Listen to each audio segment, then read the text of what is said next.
దేవుని కృపను బట్టి మనకు అనుకూలమైన వాతావరణాన్ని దేవుడు దయచేశాడు. ఎవరితో నేరుగా దేవుడు మాట్లాడాలనుకుంటున్నాడో మనకు తెలియదు కానీ ఆ వ్యక్తులకు ప్రత్యక్షంగా పరోక్షంగా వింటున్న ప్రతి ఒక్కరికి ఇది దేవుని మాటను గ్రహించిన ప్రతి ఒక్కరూ శ్రద్ధగా వినే ప్రయత్నం మనం చేద్దాం. మొదటి వర్తమానంలో మనం చూసినట్లుగా దేవుడు ప్రతి తరంలో ఒక సంకల్పాన్ని కేంద్రీకరిస్తూ ఎవరో ఒక వ్యక్తి ద్వారా తన సంకల్పాన్ని ఎలువరిస్తూనే ఉన్నాడు. చరిత్ర నేపథ్యాన్ని మనం జాగ్రత్తగా చూసుకుంటూ వస్తే ఎంతగా మానవులతో ఆయన కలగ చేసుకోవాలనుకున్నాడో చరిత్ర మనం చూస్తున్నప్పుడు మనకు అర్థం అవుతుంది.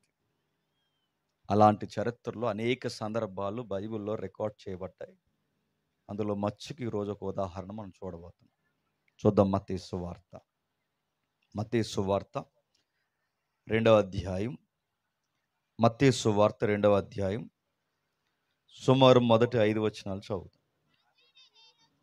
రాజు అయిన ఏ రోజు దినములయందు యోదయ దేశపు బెత్లెహేములో యేసుక్రీస్తు వారు పుట్టిన పిమ్మట ఇదిగో తూర్పు దేశపు జ్ఞానులు యెరూషలేమునకు వచ్చి, యూదుల రాజుగా పుట్టినవాడు ఎక్కడున్నాడు? తూర్పు దిక్కున మేము ఆయన నక్షత్రము చూసి ఆయనను పూజింపవచ్చితమని చెప్పిరి. హేరోదు రాజు ఈ సంగతి విన్నప్పుడు అతడును అతనితో కూడా ఉన్న యెరూషలేము వారందరూ ప్రధాన యాజకులను ప్రజల్లో నుండి శాస్త్రులను అందరినీ క్రీస్తు ఎక్కడ పుట్టినని వారిని అడిగాను. అందుకు వారు,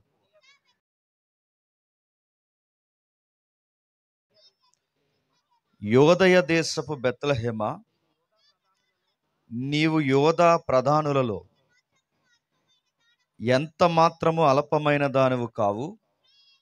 ఇశ్రాయేలును నా ప్రజలను పరిపాలించు అధిపతి నీలో నుండి వచ్చినని అని ప్రవక్త ద్వారా రాయబడి ఉన్నదని. ఆగుదాం. నా వాయిస్ అందరికి క్లియర్గా ఉందా? చదివిన వాక్యపట్నం ఇది డిసెంబర్ నెల అనుకోకండి. నాకు తెలిసి ఇది డిసెంబర్ కాదని. చదివిన వాక్యపట్నాన్ని తెలుగు అక్షరాలు తెలుసు కనుక చదువుకుందాం, నిజాయితీగా ఒప్పుకుందాం. చదివింది మనకేమన్నా అర్థమైందా? జ్ఞానులు వచ్చారు, బంగారం సామ్రాణి బోలం తెచ్చారన్న సందర్భం తప్ప మనకి ఏమీ అర్థం కాలేదు. ఎప్పుడు క్రిస్మస్ సందర్భాలు చదివినా సువార్తల మొదటి అధ్యాయాలు చదువుతారు, కానీ అసలు విషయాలు గాలి కొదిలేస్తారు. ఎవరు అలవాటు చేశారో ఎలా అలవాటు చేశారో తెలియదు కానీ మొత్తం మీద కొన్ని అధ్యాయాలు ఈ సీజనల్గానే చదవాలని ఎవరు వ్యక్తుల ద్వారా అలవాటు అయిపోయిందో తెలియదు కానీ మొత్తం మీద క్రైస్తవ్యానికి అలవాటు అయిపోయింది. కొన్ని కీర్తనలు చదవాలి అంటే, ఉదాహరణకి 127వ కీర్తన చదవాలి అంటే ఎవరికైనా పిల్లలైనా పుట్టాలి, ఇల్లైనా కట్టాలి, లేదా చదవరు. ఆ కీర్తన ఇంకా అలా తయారు చేశారు. 90వ కీర్తన చదవాలనుకోండి, ఎవడో చచ్చిపోవాలి, లేదా చదవరు. ఎఫెసీ పత్రిక 5వ అధ్యాయం చదవాలనుకోండి, ఇంత పెద్ద ఏదికేసి ఇద్దరికి పెళ్లి చేయాలి, లేదా చదవరు. నేను అడుగుతున్నాను, ఎవరు అలవాటు చేస్తారో తెలియదు కానీ అనవసరమైన, బాగా వినండి, అనవసరమైన అలవాటుని క్రైస్తవ్యంలోకి తెచ్చారు. అలానే ఆ సందర్భాల్లో ఆ వాక్యాలు చదవద్దని కాదు నా ఉద్దేశం, కానీ ఆ సందర్భాలకే ఆ వచనాలు అధ్యాయాలు సరిపట్టడం తప్పు అంటుంది వాక్యం. చార్లెస్ స్పర్జన్ గారు ఏమంటారంటే, ఏ వాక్యాన్ని కూడా ఈ సమయానికే చదవాలని అనుకొనక ప్రతిరోజు వాక్యాన్ని క్రమానుగతంగా చదవాలట. అలా క్రమానుగతంగా చదువుతున్న అధ్యాయాల్లో మనకు అత్యంత సుపరిచితమైన అధ్యాయం ఈ మత్తయి సువార్త 2వ అధ్యాయం. ఏం జరుగుతుంది అక్కడ సంగతి? ఎక్కడో తూర్పు దేశాల నుంచి జ్ఞానులు వచ్చారట. తూర్పు దేశాల నుంచి జ్ఞానులు ఎవరి దగ్గరకు వచ్చారంటే సరాసరి యూదుల రాజు దగ్గరకు వచ్చారు. నా వాయిస్ చివరి వరకు వినబడుతుందిగా? ఓకే. తూర్పు దేశపు జ్ఞానులు యోధా దేశంలో ఉన్న రాజు దగ్గరకు వచ్చి, ఎవరైతే యోధా దేశానికి రాజుకున్నారో ఆ రాజునే అడిగారట తగలడిపోయేలాగా, ఏమని? రాజు ఎక్కడని. రాజు ఎక్కడని అడిగితే ఆ రాజు ముఖం ఆ రోజు ఎలా ఉంటుంది చెప్పండి? వికారం అయిపోయింది. రాజునే అక్కడికి వచ్చి యూదుల రాజు ఎక్కడని అడిగితే ఆ రాజు కంగారు వచ్చింది. ఆ రాజుకి ఎక్కడో తెలియని కొన్ని ఆలోచనలు తడుములాడుతూ బయటకు వచ్చాయి. రాజు అని అడుగుతున్నాడంటే, యూదుల రాజు అని కూడా వీళ్ళ అడ్రస్తో సహా మాట్లాడుతున్నాడంటే, ఇందుకే క్రీస్తు ఎక్కడ పుడతాడని అడిగాడు. అడగాల్సిన ప్రశ్న అడిగాడు, అడగాల్సిన వారిని అడిగాడు, సరి అయిన జవాబే పొందుకున్నాడు. ఆయన పేరు ఏదో కాదు, క్రీస్తు. ఆయనను గూర్చిన తడువులాట వాళ్ళకి స్టార్ట్ అయింది. ఆ అధ్యాయాన్ని లేదా ఆ చరిత్ర పుటలను మర్చిపోకూడదని ప్రపంచానికి అందించడానికి మత్తయి గారు 2వ అధ్యాయంలో దాని కూర్పు నడవడికని మనకు రాశాడు. ఏం జరుగుతుంది? మొదటి వచనం.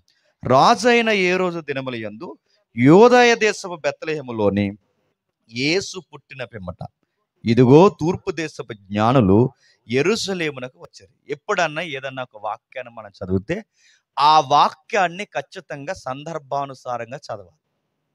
సందర్భానుసారంగా చదవకపోతే ఏమవుద్ది? వాక్యం మనకి వార్నింగ్ ఇచ్చింది. ఏముందంటే, ఇందులో ఒకటి కలపొద్దు, ఒకటి తీయొద్దు. ఒకటి కలిపినా తీసిన ఏమవుద్దంటే, ఆ కలిపిన వాడి మీదకి ఇందులో ఉన్న రోగాలన్నీ తీసుకొస్తాను. అందుకే వాక్యం దగ్గర తెలిస్తే తెలుసు, తెలియకపోతే తెలియదు. అంటే ఎలా తెలుసు? ఏదన్నా ఒక వాక్యాన్ని మనం చదివితే దానికి ఒక సందర్భం, ఒక నేపథ్యం, ఒక చరిత్ర, ఒక వ్యక్తులు, ఒక నడవడిక, దానికి అధ్యాయము, దానికి ఒక పుస్తకము, కొన్ని వచనాలు, ఇలా ఒక కాలము, ప్రతి దానికి ఇంత నేపథ్యం ఒక వచనం వెనకాల ఉంటుంది. ఇదేది మనం చూడకుండా ఆ వచనంలోంచి మనం చూడడం బాగా వినండి. ఆ వచనంలోంచి దేవుడు నాతో మాట్లాడుతున్నాడంటే అసలకే మోసం వస్తుంది. సందర్భానుసారంగా వాక్యాన్ని చదవాలి.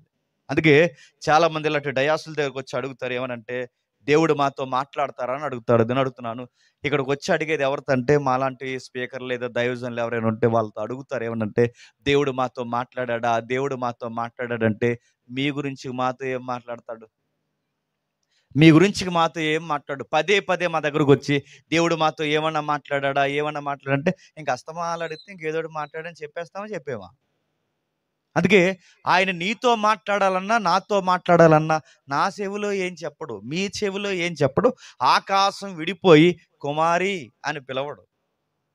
మరి ఎలా మాట్లాడతాడు ఆయన? ఈ ప్రపంచంతో మాట్లాడే ఒకే ఒక్క రైట్ వే, ప్రాపర్ ఛానల్ ఉంది ఒకటే, దాని పేరు బైబిల్.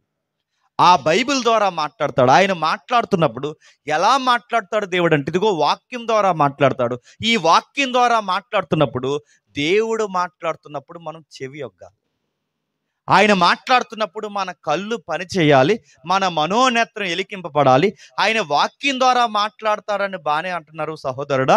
అయితే వాక్యం ద్వారా మాట్లాడుతున్నప్పుడు ఎలా మాట్లాడతాడని అడగకుండా ఎలాగూ వాక్యం ద్వారా మాట్లాడతాడు అన్నాడు గనక, ఓ పెద్ద మనిషి ఏం చేశాడంటే, ఇలా వాక్యాన్ని కొట్టి వాక్యాన్ని ఇలా బయటికి తీసి ఆయన ఊరెళ్ళాలని చదివాడంట.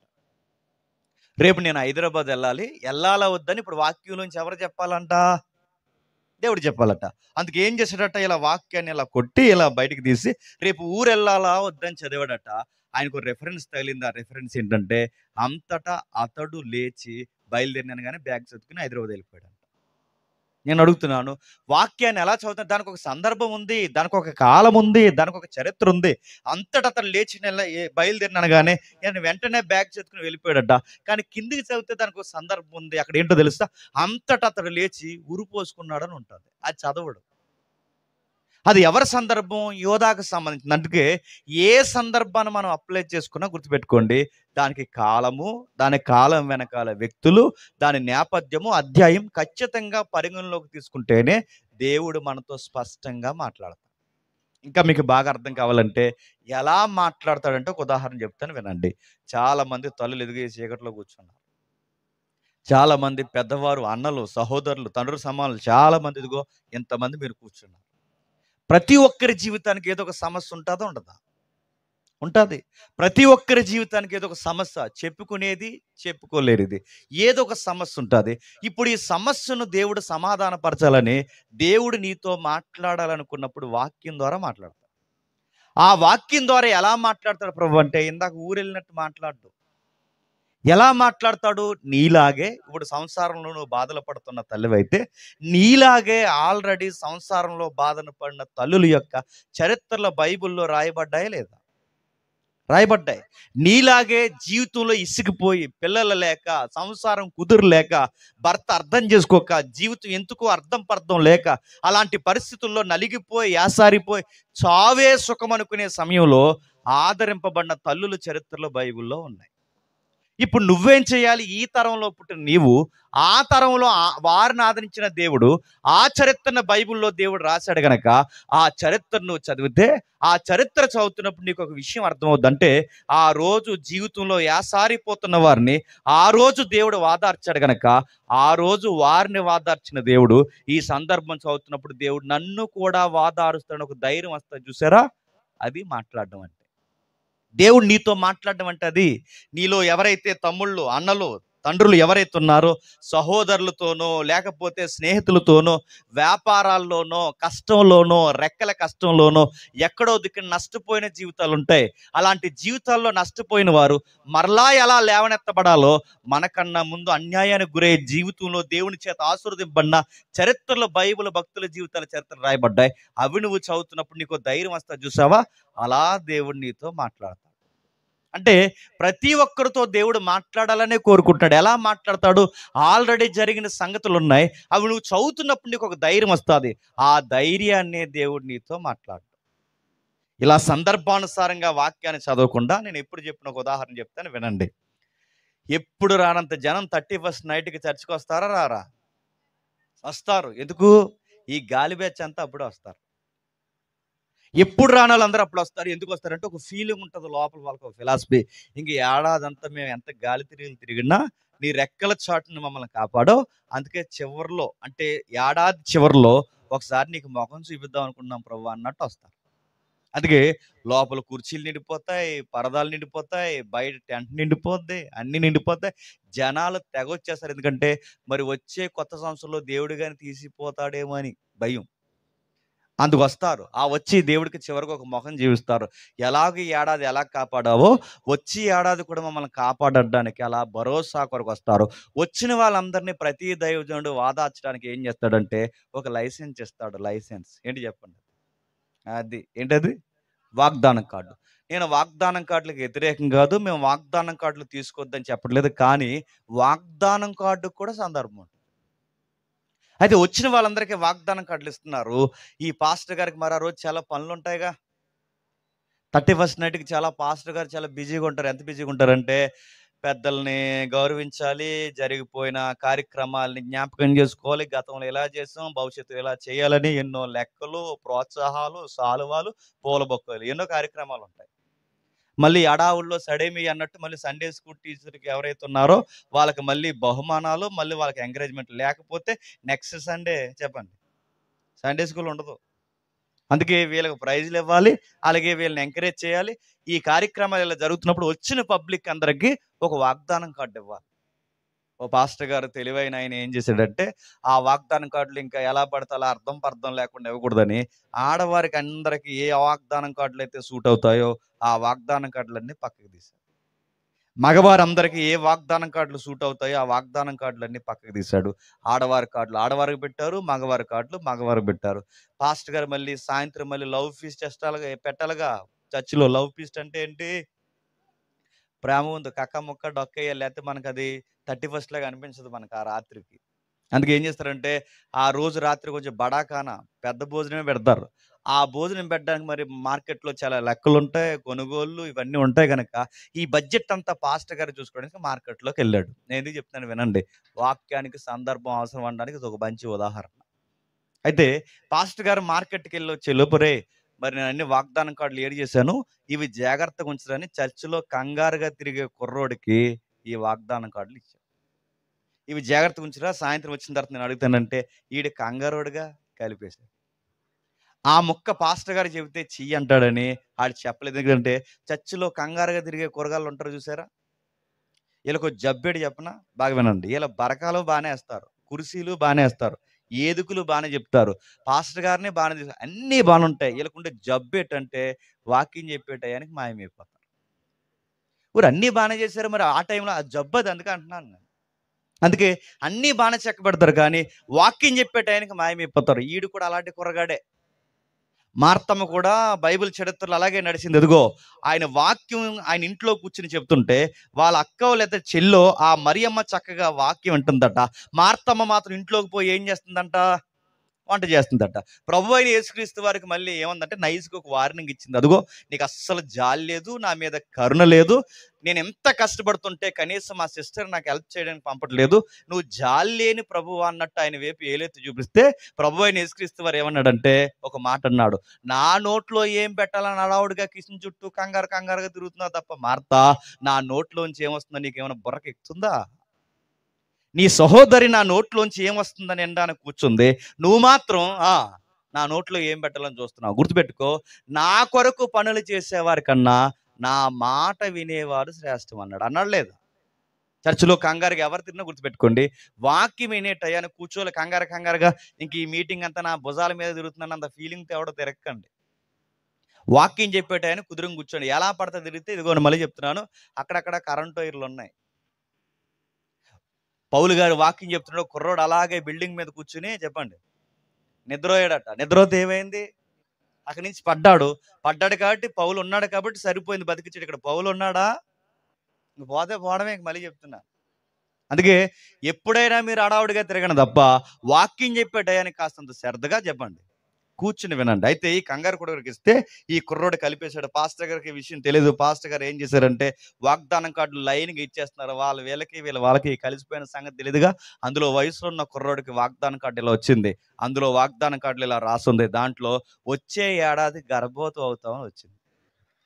అవుతాడా? చేస్తాడా? అవుతాడా? నడుతున్నాడు. ఎలా అవుతాడు? ఆ వాక్యాన్ని ఎలా క్లైమ్ చేసుకున్నా అవడు. మరి ఆ వాక్యం ఎలా వచ్చిందంటే నేను అడుగుతున్నాను, ఆ వాక్యాన్ని మరి ఎలా క్లైమ్ చేసుకున్నప్పుడు మరి దాన్ని ఎలా చూడాలి? దానికే బైబిల్ అంటుంది, దానికి ఒక సందర్భం ఉంది, దానికి ఒక చరిత్ర ఉంది.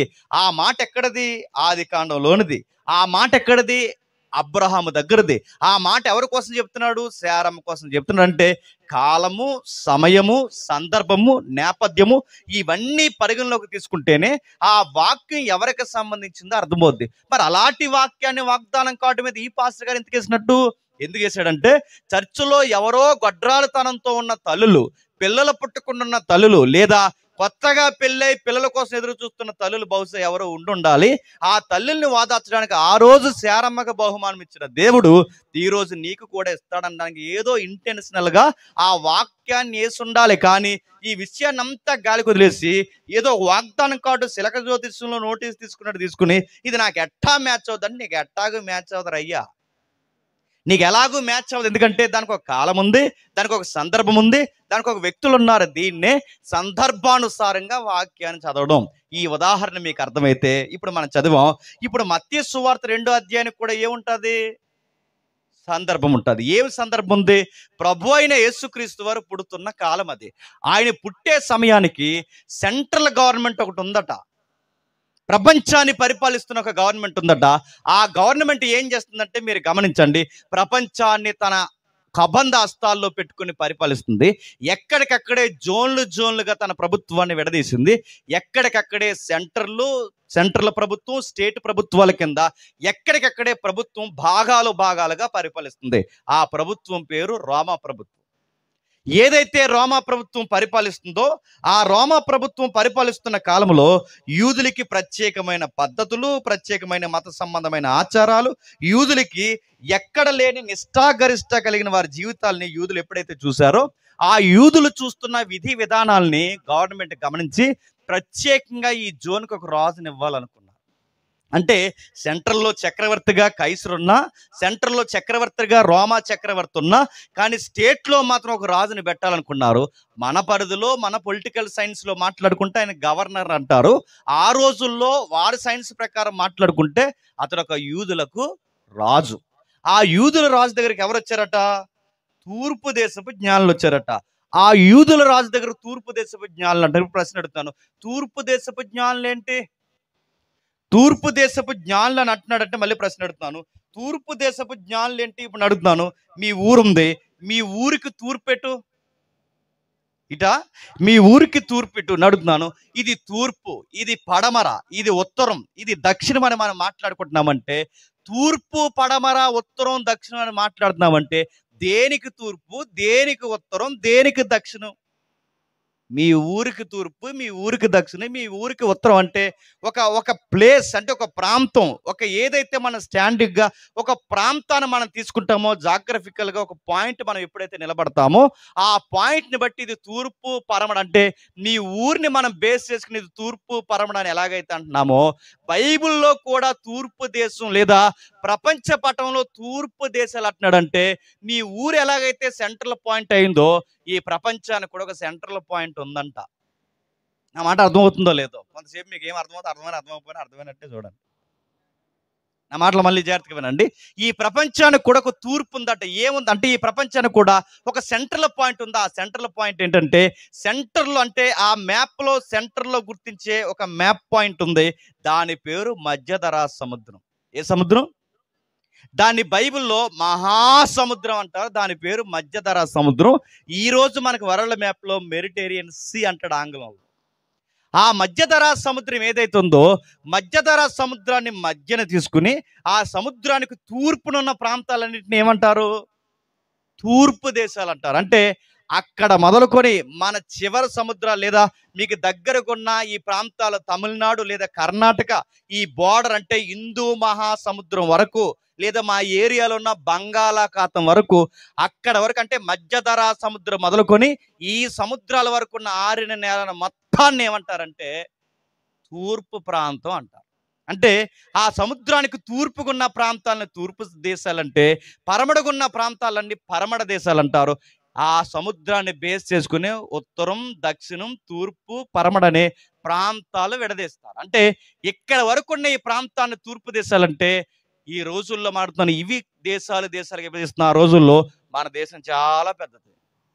ఎంత పెద్దదంటే ఈ రోజున పాకిస్తాన్ కానీ ఆఫ్ఘనిస్తాన్ కానీ ఏవైతే ఉన్నావో ఆ రోజుల్లో హరప్పా, సింధు, మోహన్జాదారో ఏవైతే సింధు నాగరికతను మనం మాట్లాడుకుంటున్నామో, మన ప్రాంతాల్లో పాత పంజాబ్ వరకు ఆ ప్రాంతాలన్నీ మన దేశానికి సంబంధించినవే. అక్కడ వరకు మన దీపం అంటే మన దేశం వ్యాపించింది. ఆ దేశానికి ఆ రోజున్న పేరు జంబో దీపం అనేవారు. ఇక్కడ వరకు ఉన్న ఈ 6 నెలల తూర్పు భాగాల్ని ఆ రోజుల్లో రోమా ప్రభుత్వం పరిపాలించడానికి ఇక్కడ వరకు వచ్చిందన్న చరిత్ర దాఖలాలు ఉన్నాయి. అంటే ఇక్కడ వరకు రోమా ప్రభుత్వం పరిపాలన సాగితే ఎక్కడ రోమా ప్రభుత్వం పరిపాలించిందో అక్కడక్కడికి రోమా ప్రభుత్వం ఆ పట్టణానికి రావడానికి లేదా వారి కేంద్ర స్థాయి రాజధాని ప్రాంతానికి రావడానికి సౌలభ్యాలు ఆ రోజుల్లో మార్గాలు తెరిచారట. అందుకే రోడ్లు వేసింది ఎవరన్న చరిత్రలో మనం చదువుకుంటే, ఇండియాలో అశోకుడు అంటాడు, రోడ్లు ఇండియాలో అశోకుడు వేయించాడు నాకు తెలియదు కానీ చెట్లు మాత్రం వేయించాడు. నా మాటలు అర్థమవుతుంది లేదంటే, ప్రపంచానికి రోడ్డు మార్గాలు వేసింది ఎవరంటే రోమీలు. వాళ్ళు వేసిన భూభాగాలు లేదా వాళ్ళ ప్రాంతాలు వారి పరిపాలన ఎక్కడి వరకు కొనసాగాలి అక్కడ వరకు రోడ్డు మార్గాలు వేశారు. వారి మార్గాల గుండా ఆ రోజు బహుశా తూర్పు దేశ జ్ఞానులు వచ్చి ఉండాలి. ఈ తూర్పు దేశపు జ్ఞానులు వచ్చి సరాసరి అడిగారట. ఎవరిని అడిగారు? రాజుని అడిగారట. ఏమని అడిగారు? రాజు ఎక్కడా అని. ఎప్పుడైతే రాజుని అడిగారో ఆ రాజు ఎక్కడని అడిగితే, ఆ రాజు ఎక్కడని అడిగినప్పుడు వాళ్ళకి కంగారు వచ్చింది. వచ్చిన వారు ఎప్పుడైతే అడిగారో, మా దేశంలో తూర్పు దేశాల్లో ఆయన నక్షత్రాన్ని చూసాం, ఆయన ఖచ్చితంగా యోధా దేశంలోనే పుట్టాడన్న ఒక లెక్క వాళ్ళు తెచ్చుకున్నారు. వాళ్ళకి ఎట్లా తెలిసింది క్రీస్తు పుడతాడంటే, అప్పటికే క్రీస్తు పూర్వమే దానియేలు లాంటి మహానుభావులు ప్రవచనాలు చెప్పారు కనుక ఆ ప్రవచనాలు ఆ రోజుల్లో మాదియా పారసికులు ఎవరైతే పరిపాలించారో, మన కూసు దేశం మొదలుకొని మన భారతదేశం వరకు మాదియా పారసికులు పరిపాలించారు కనుక ఆ మాదియా పారసికుల పాలనలోనే ప్రభు అయిన క్రీస్తు త్వరలోనే రాబోతున్నాడని ప్రవచనాలు చెప్పిన భక్తుడు చెప్పండి దానియేలు. ఆ దానియేలు యొక్క శాసనాలు 120 సంస్థానాలకు పంపించారు కనుక బహుశా మన తూర్పు ప్రాంతాల వరకు దానియేలు ప్రవచనాలు వచ్చి ఉండాలి. ఏమని? త్వరలోనే క్రీస్తు ఈ భూమి మీదకి చెప్పండి రాబోతున్నాడు. అందుకే ఎంతో కొంత అవగాహన ఉంది. పైగా సొలొమోను కాలంలో కూడా ఈ ప్రవచనాల పరంపర వెళ్ళింది. ఎక్కడి వరకు? కూసు ప్రాంతాలు దక్షిణ దేశపు రాణి వరకు వెళ్ళాయి. అంటే ప్రపంచానికి ఏదో ఒక మూలన ఏదో ఒకలాగా దైవసుతుడు దైవం ఇలలోనికి వస్తాడన్న ఒక వార్త చెవుల్లో గింగురుమంటూనే ఉంది. సామాన్యులు పట్టించుకున్నా పట్టించుకోకపోయినా దానియేలు లాంటి జ్ఞానులు మాత్రం వారి హృదయాల్లో ఈ వార్తని భద్రపరుచుకున్నారు. ఆ జ్ఞానుల జాబితాలో ఉన్నవారే తూర్పు దేశపు జ్ఞానులు. వారు అన్నారట, పలానా టైములో పలానా ప్రాంతంలో మా ఊర్లో లేదా మా దేశంలో ఆయన నక్షత్రం చూసొచ్చామని రాజుకి చెబితే, రాజు తెలివైనోడు, పైగా క్రూరుడు. వాళ్ళు లెక్కలేసుకున్నాడు. ఏమని లెక్కలేసుకున్నాడు? ఆహా, వాళ్ళు పలానా టైంలో చూశారు అంటే, పలానా టైంలో చూసి పలానా ప్రాంతంలో నడిచి ఇంతకాలం నడిచి మన ప్రాంతానికి వచ్చేసరికి అంటే చూసిన సమయము వచ్చిన సమయము, చూసిన సమయము వచ్చిన సమయం రెండింటిని లెక్క కడితే వాడికి సరిగ్గా 2 సంవత్సరాల లెక్క తేలిందంట. ఎన్ని సంవత్సరాలు? ఆ, వాడికి 2 సంవత్సరాల లెక్క తేలింది కనుకే ఎన్ని సంవత్సరాల పిల్లల్ని చంపేమన్నాడు? 2 సంవత్సరాల పిల్లల్ని. ఎందుకు 2 సంవత్సరాల పిల్లల్ని ఎందుకు చంపేమన్నాడంటే, వాళ్ళు చూసిన సమయాన్ని లెక్క కట్టుకున్నాడు, వాళ్ళు వచ్చిన సమయాన్ని లెక్క కట్టుకున్నాడు, రెండింటిని కలిపి ఒక లెక్కకి జమ చేశాడు. ఆ లెక్కలో ఒక జీవో జారీ చేశాడు, మగ సంతాన్ని 2 ఏళ్ల లోపు పిల్లల్ని చంపేమన్నాడు. ఇప్పుడు నా ప్రశ్న ఏంటంటే, 2 ఏళ్ళు నడిచి, బాగా వినాలి, నడిచొచ్చారో మరి వాడల మీద వచ్చారో, రోడ్డు మార్గమో, ఒంటులో, గుర్రాలో, గాడిదలో ఎలా వచ్చారో తెలియదు, కానీ మొత్తం మీద 2 ఏళ్ళు నడిచి నడిచి నడిచి నడిచి యెరూషలేము ప్రాంతానికి వచ్చి యూదుల రాజు అని అడిగిన వారు తెచ్చింది ఏంటనగానే మనం ఏం చదువుకున్నామంటే, బంగారము, చెప్పండి, సాంబ్రాణి, బోళము. మన క్రిస్మస్ వర్తమానాలన్నీ దేని చుట్టూ తిరిగాయంటే చెప్పండి, బంగారము, సాంబ్రాణి, చెప్పండి, బోళము. అడుగుతాను, యెరూషలేములో బంగారం తెలియదండి? తెలుసు. యెరూషలేములో సాంబ్రాణి తెలియదా? తెలుసు. యెరూషలేముకి బోళం తెలియదా? తెలుసు అంటున్నాను. ఇప్పుడు యెరూషలేములో బంగారం లేదనా, బోళం లేదనా, సాంబ్రాణి లేదనా, 2 ఏళ్ళు నడిచి వీళ్ళు యేసుక్రీస్తు వారి దగ్గరికి ఎందుకు వచ్చారంటే, ఈ 3 పదార్థాలు ఇవ్వడానికి వచ్చారంటే మనకి ఇంత అమాయకులు ఇంక ఈ భూమి మీద ఎవరు లేరు, గుర్తుపెట్టు. ఈ 3 పదార్థాలు ఇవ్వడానికి 2 ఏళ్ళు నడిచి వచ్చారంటే నేను అడుగుతున్నాను, యెరూషలేములో సాంబ్రాణి లేదా? యెరూషలేములో బోళం లేదా? యెరూషలేములో బంగారం లేదా? లేదా ఈ 3 పదార్థాలు ఈ మిడిల్ ఆసియాలో దొరకవని ఈ తూర్పు ప్రాంతాల నుంచి ఈ జ్ఞానులు పట్టుకుని వచ్చారంటే అమాయకంగా మాట్లాడుతున్నట్లేదు. అంటే వీళ్ళు వచ్చింది ఈ 3 పదార్థాలకు కాదు, అంతకన్నా ముఖ్యమైన సంగతి ఏదో ఉంది. వీళ్ళకి కేవలం ప్రభువుని గౌరవించడానికి ఈ పదార్థాలు ఇచ్చారేమో తప్ప, కానీ ఇంతకన్నా ముఖ్యమైన సంగతి ఏదో ఉందంటే, పైగా వాళ్ళ జ్ఞానులు, వాళ్ళు వచ్చారంటే చిన్న విషయం కొరకు రారు, వాళ్ళ సరాసరి వచ్చి రాజైన వాడినే రాజు ఎక్కడని అడిగారంటే ఏదో పొలిటికల్ మూమెంటే జరుగుతుంది. ఏం జరిగిందో తెలియాలంటే దీన్ని అలానే ఉంచండి, ఒక్కసారి ఆదికాండకు రండి. ఒక్కసారి ఆదికాండం రండి. ఆదికాండము త్వరగా ఆదికాండము మొదటి అధ్యాయం 26వ వచనం నుండి. ఆదికాండం మొదటి అధ్యాయం 26వ వచనం నుండి. దేవుడు మన స్వరూపమందు మన పోలిక చొప్పున నరులను చేయుదము, వారు సముద్రపు చేపలను, ఆకాశ పక్షులను, పశువులను, సమస్త భూమి మీద ప్రాకు ప్రతి జీవిని ఏలుదురు గాకని పలికెను. 28వ వచనం, దేవుడు వారిని ఆశీర్వదించెను. ఎట్లనగా, మీరు ఫలించి అభివృద్ధి పొంది విస్తరించి భూమిని నిండించి దానిని లోపరుచుకొనుడి, సముద్రపు చేపలను, ఆకాశ పక్షులను, భూమి మీద ప్రాకు ప్రతి జీవిని ఏలుడని వారితో చెప్పిన. బాగానండి, దేవుడు నరులను ఎలా చేశాడట? తన స్వరూపమందు, చెప్పండి, తన పోలిక. చెప్పండి, ప్రశ్న అడుగుతాను, చెప్పండి, దేవుని స్వరూపమందు ఎవరు చేయబడ్డారు? చెప్పాలి. మానవులు చేయబడ్డారు, సృష్టింపబడ్డారు. ఎలాగంటే నొప్పి వచ్చేస్తుంది కొంతమందికి. అక్కడ డైరెక్ట్ రాయబడింది, కన్నాడం లేదు. మన స్వరూపమందు, చెప్పండి, మన పోలిక చొప్పున నరులను, చెప్పండి, సృజించదము. దాన్ని ఏమంటే చెప్పండి, క్రియేట్ చేద్దాం, వాళ్ళని తయారు చేద్దాం. అంటే నరులను తయారు చేద్దాం అంటే ఈ సృష్టి క్రమంలో, ఈ యావత్తు సృష్టిలో దేవుడు ప్రప్రదంగా అంటే కేంద్ర స్థాయిగా ఎవరిని దేవుడు చూడాలనుకుంటున్నాడంటే జంతువులను కాదు, మృగాలను కాదు, పక్షులను కాదు, వీటేటిని కాదు, దేన్ని చూడాలనుకున్నాడంటే మానవ సృష్టిని చూడాలనుకున్నాడు. ఎలా తయారు చేసే ప్రభు అంటే నా ఇమేజ్, అంటే తన స్వరూపమందు తన పోలిక చొప్పున. ఇందుకే దేవుని పోలిక అంటే ఏంటి? ఈ మేధావులందరూ ఏమనుకున్నారంటే దేవుని పోలికంటే అచ్చు దేవుడు మనలాగే ఉన్నాడు, సింహాసనం మీద కూర్చున్నాడు, వీళ్ళ కోసం పక్కన ఇంకో కుర్చీ వేసి రెడీగా పెట్టాడంట. వీళ్ళు చూసారు వెళ్ళి. నడుతున్నాను, దేవుణ్ణి మనలాగే ఊహించుకోకండి. దేవుడు అనగానే తల, మొండెము, కాళ్ళు, చేతులు, ఇలా శ్వాసల డెఫినేషన్ తీసుకురాకండి. దేవుడు అనగానే ఇది కాదు. ఒకవేళ దేవుడు మన స్వరూపం అంటే ఈ స్వరూపం అనగానే నల్లగొన్నారు, తెల్లగొన్నారు, పొట్టుకున్నారు, పొడవగున్నారు, నడుతున్నాను, రకరకాలుగా ఉన్నారు. ఇన్ని రకాల్లో దేవుడు నల్లగుంటాడా, పొడవగుంటాడా, పొట్టుకుంటాడా, నడుతున్నాను, ఎత్తుకుంటాడా, లాగుంటాడు, ఎలా ఉంటాడు నడుతున్నాను? స్త్రీయా పురుషుడా? లేకపోతే అటు ఇటు కానీ ఆ మాట మనం అనలేం. ఏ జెండర్ అయినా నడుతున్నాను. ఎత్తుకుంటాడా, నల్లగుంటే స్వరూపం అంటే ఇది కాదు. ఆయన నల్లగున్నాడని చెప్పలేము, ఆయన తెల్లగున్నాడని చెప్పలేము. దేవుడు అనగానే ఆత్మస్వరూపి. మరి ఆయన స్వరూపంలో మనం చేసుకోవడం అంటే ఏంటి? ఆయన ఎలాగైతే ముల్లోకాల్ని పరిపాలిస్తున్నాడో అదే గుణగణాలతో ఎవరిని తయారు చేశాడట చెప్పండి?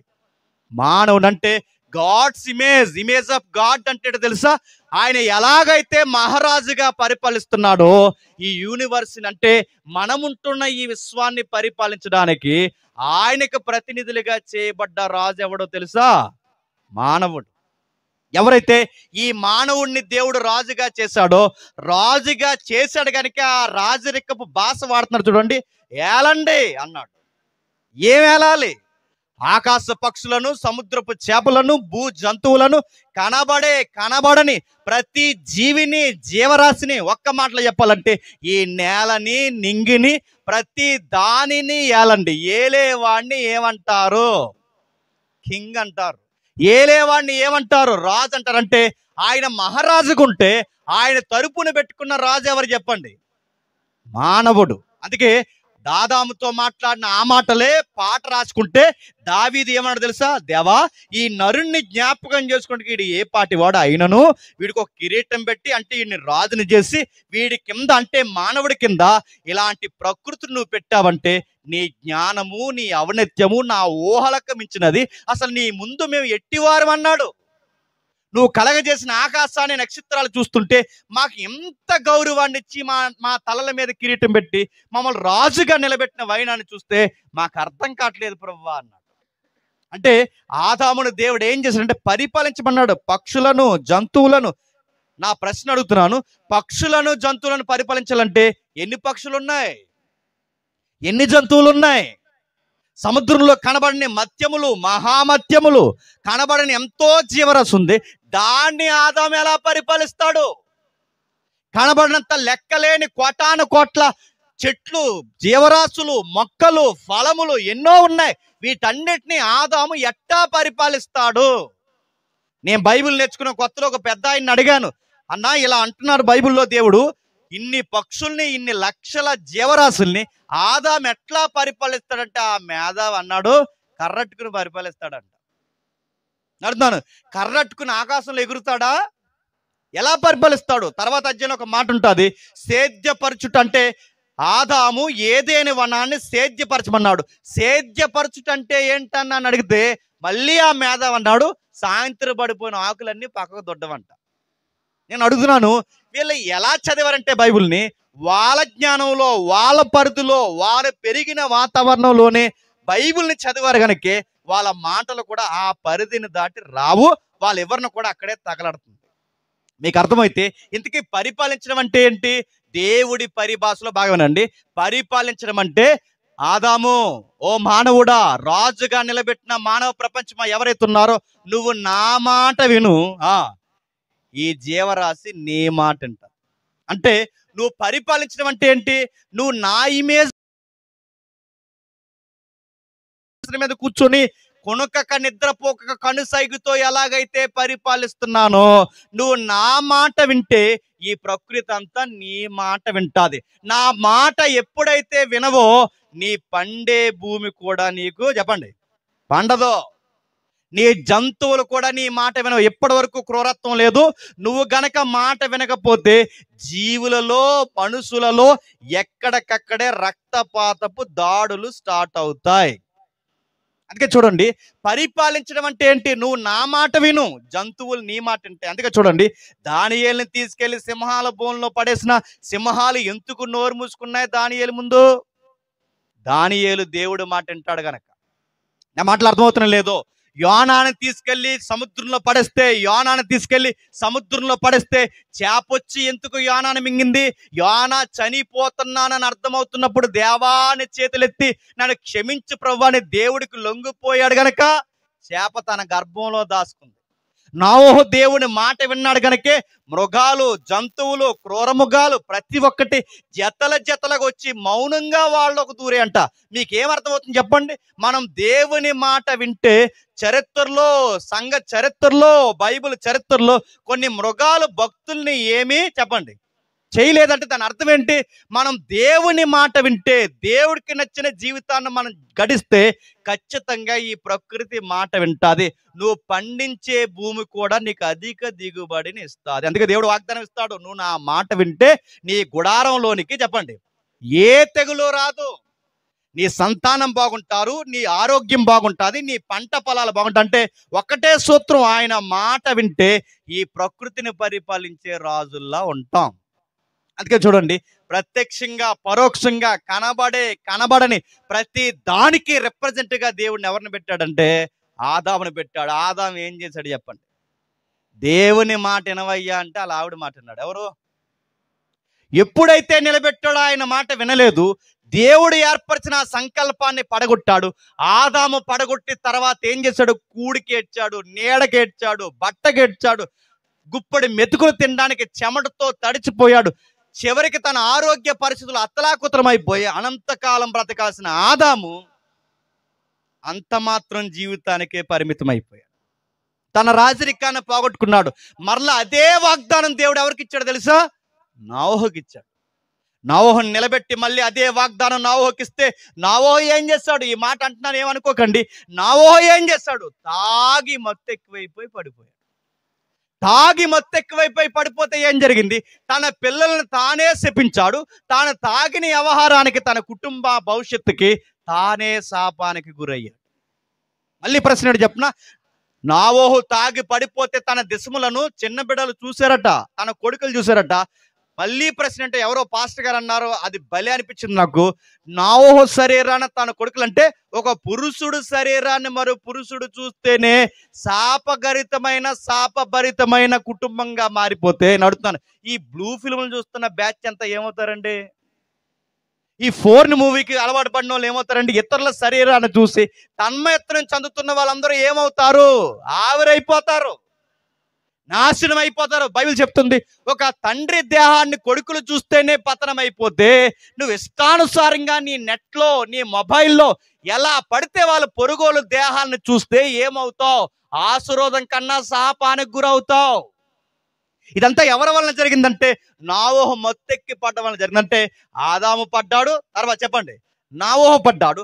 ఆదాము తర్వాత నోవహు పడితే నోవహుకు 3 పిల్లలుంటే ఆ 3 పిల్లల్లో మళ్ళీ పిల్లల సంతానం అభివృద్ధి పొందితే ఆ సంతానంలో మరలా దేవుడు ఎంపిక చేసుకున్న వ్యక్తి అబ్రహాం.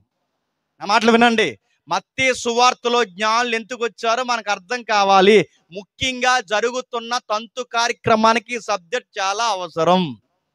మరలా ఎవరైతే దేవుడు ఎంపిక చేసుకున్నాడో ఆదాము తర్వాత నోవహు తర్వాత అబ్రహాం ఏం చేశాడు? వాగ్దానం ఇచ్చి వాగ్దాన పుత్రుని పుట్టిస్తానని దేవుడు పిలిపించి తన దేశాన్ని దేవుడు రాసిస్తానన్నంత వాగ్దానాన్ని అబ్రహాముకి చేస్తే అబ్రహాము వాగ్దాన భూమిలో కరువు వచ్చిందని తన అందమైన భార్యను తీసుకెళ్లి ఐగుప్తిలో తన సంతానం భవిష్యత్తుని బానిస బతుకులుగా మార్చేశాడు. ఆ మాటలు మీకు అర్థమవుతుందో? ఆదాము ఏం చేశాడో చెప్పండి. ఎగ్జాక్ట్ అది చేయకపోయినా నోవహు అదే చేశాడు. నోవహు ఏం చేశాడో చెప్పండి. అబ్రహాము ఇంచుమించుగా దేవుని ప్రణాళికలకు అదే గండి కొట్టాడు. అంటే మీరు చూడండి, ఆదాము, నోవహు, అబ్రహాము తర్వాత యాకోబు వచ్చాడు. యాకోబు ఏం చేశాడు? ఇస్సాకుని పక్కన పెట్టండి. యాకోబు ఏం చేశాడు? సగ జీవితం ఏమో లవ్ స్టోరీలతో సరిపోయింది, సగ జీవితం ఏమో మాంగారుతో బెట్టింగ్ సరిపోయింది. అటు ఉరుకులు పరుగుల జీవితంలో అలా పరిగెడుతున్నప్పుడు దేవుడు తుంట ఎముక ఎరగొట్టి జీవితం పాఠం నేర్పించాడు. తాను ఎరగొట్టించుకున్న తర్వాత తానేం చేశాడంటే ఐగుప్తిలో కాపురం పెట్టాడు. ఐగుప్తిలో కాపురం పెడితే ఏమైంది? ఐగుప్తిలో యోసేపు ఉన్నంతకాలం బాగానే ఉంది, ఐగుప్తిలో యాకోబు ఉన్నంతకాలం బాగానే ఉంది, ఐగుప్తిలో వాళ్ళిద్దరు ఉన్నంతకాలం బాగానే ఉంది. వీళ్ళిరువురిని ఎరగని కొత్త రాజుల ప్రభుత్వం ఐగుప్తిలోకి వచ్చింది. ఒక శాసనం చేశారు, ఇలా అన్నారు. ఏమన్నారంటే మన సొంత భూభాగంలో ఇశ్రాయేలు పెత్తనం ఏంటి, ఈ జాతి ప్రజలు పెరిగిపోవడం ఏంటి, మన జనాభా తగ్గిపోవడం ఏంటి, ఎట్టా అయినా సరే వీళ్ళని తగ్గించాలని చెప్పి అప్పటికప్పుడు ఎమర్జెన్సీ జీవో ఒకటి చేశారు. ఇశ్రాయేలు పురుషుల్ని చంపేండి రా అన్న. ఆ ఇశ్రాయేలు పురుషుల్ని ఎప్పుడైతే చంపేండి అన్నారో, ఆ శిశువులు చనిపోతున్న టైంలో పుట్టిన మరొక వ్యక్తి చెప్పండి, మోసే. మోసే పుట్టాడు, నాయకుడిగా నిలబడ్డాడు, మరలా ప్రజలకి దేవుడికి నాయకత్వాన్ని వహిస్తున్నాడు. బానే ఉందనుకునే సమయానికి దేవుడు వద్దన్న పని చేశాడు. ఏం చేశాడు? మాట్లాడమంటే బండను కొట్టాడు, వద్దంటే మళ్ళీ కొట్టాడు. దేవుడు మోసేతో బాధపడ్డాడు. ఏమన్నాడు?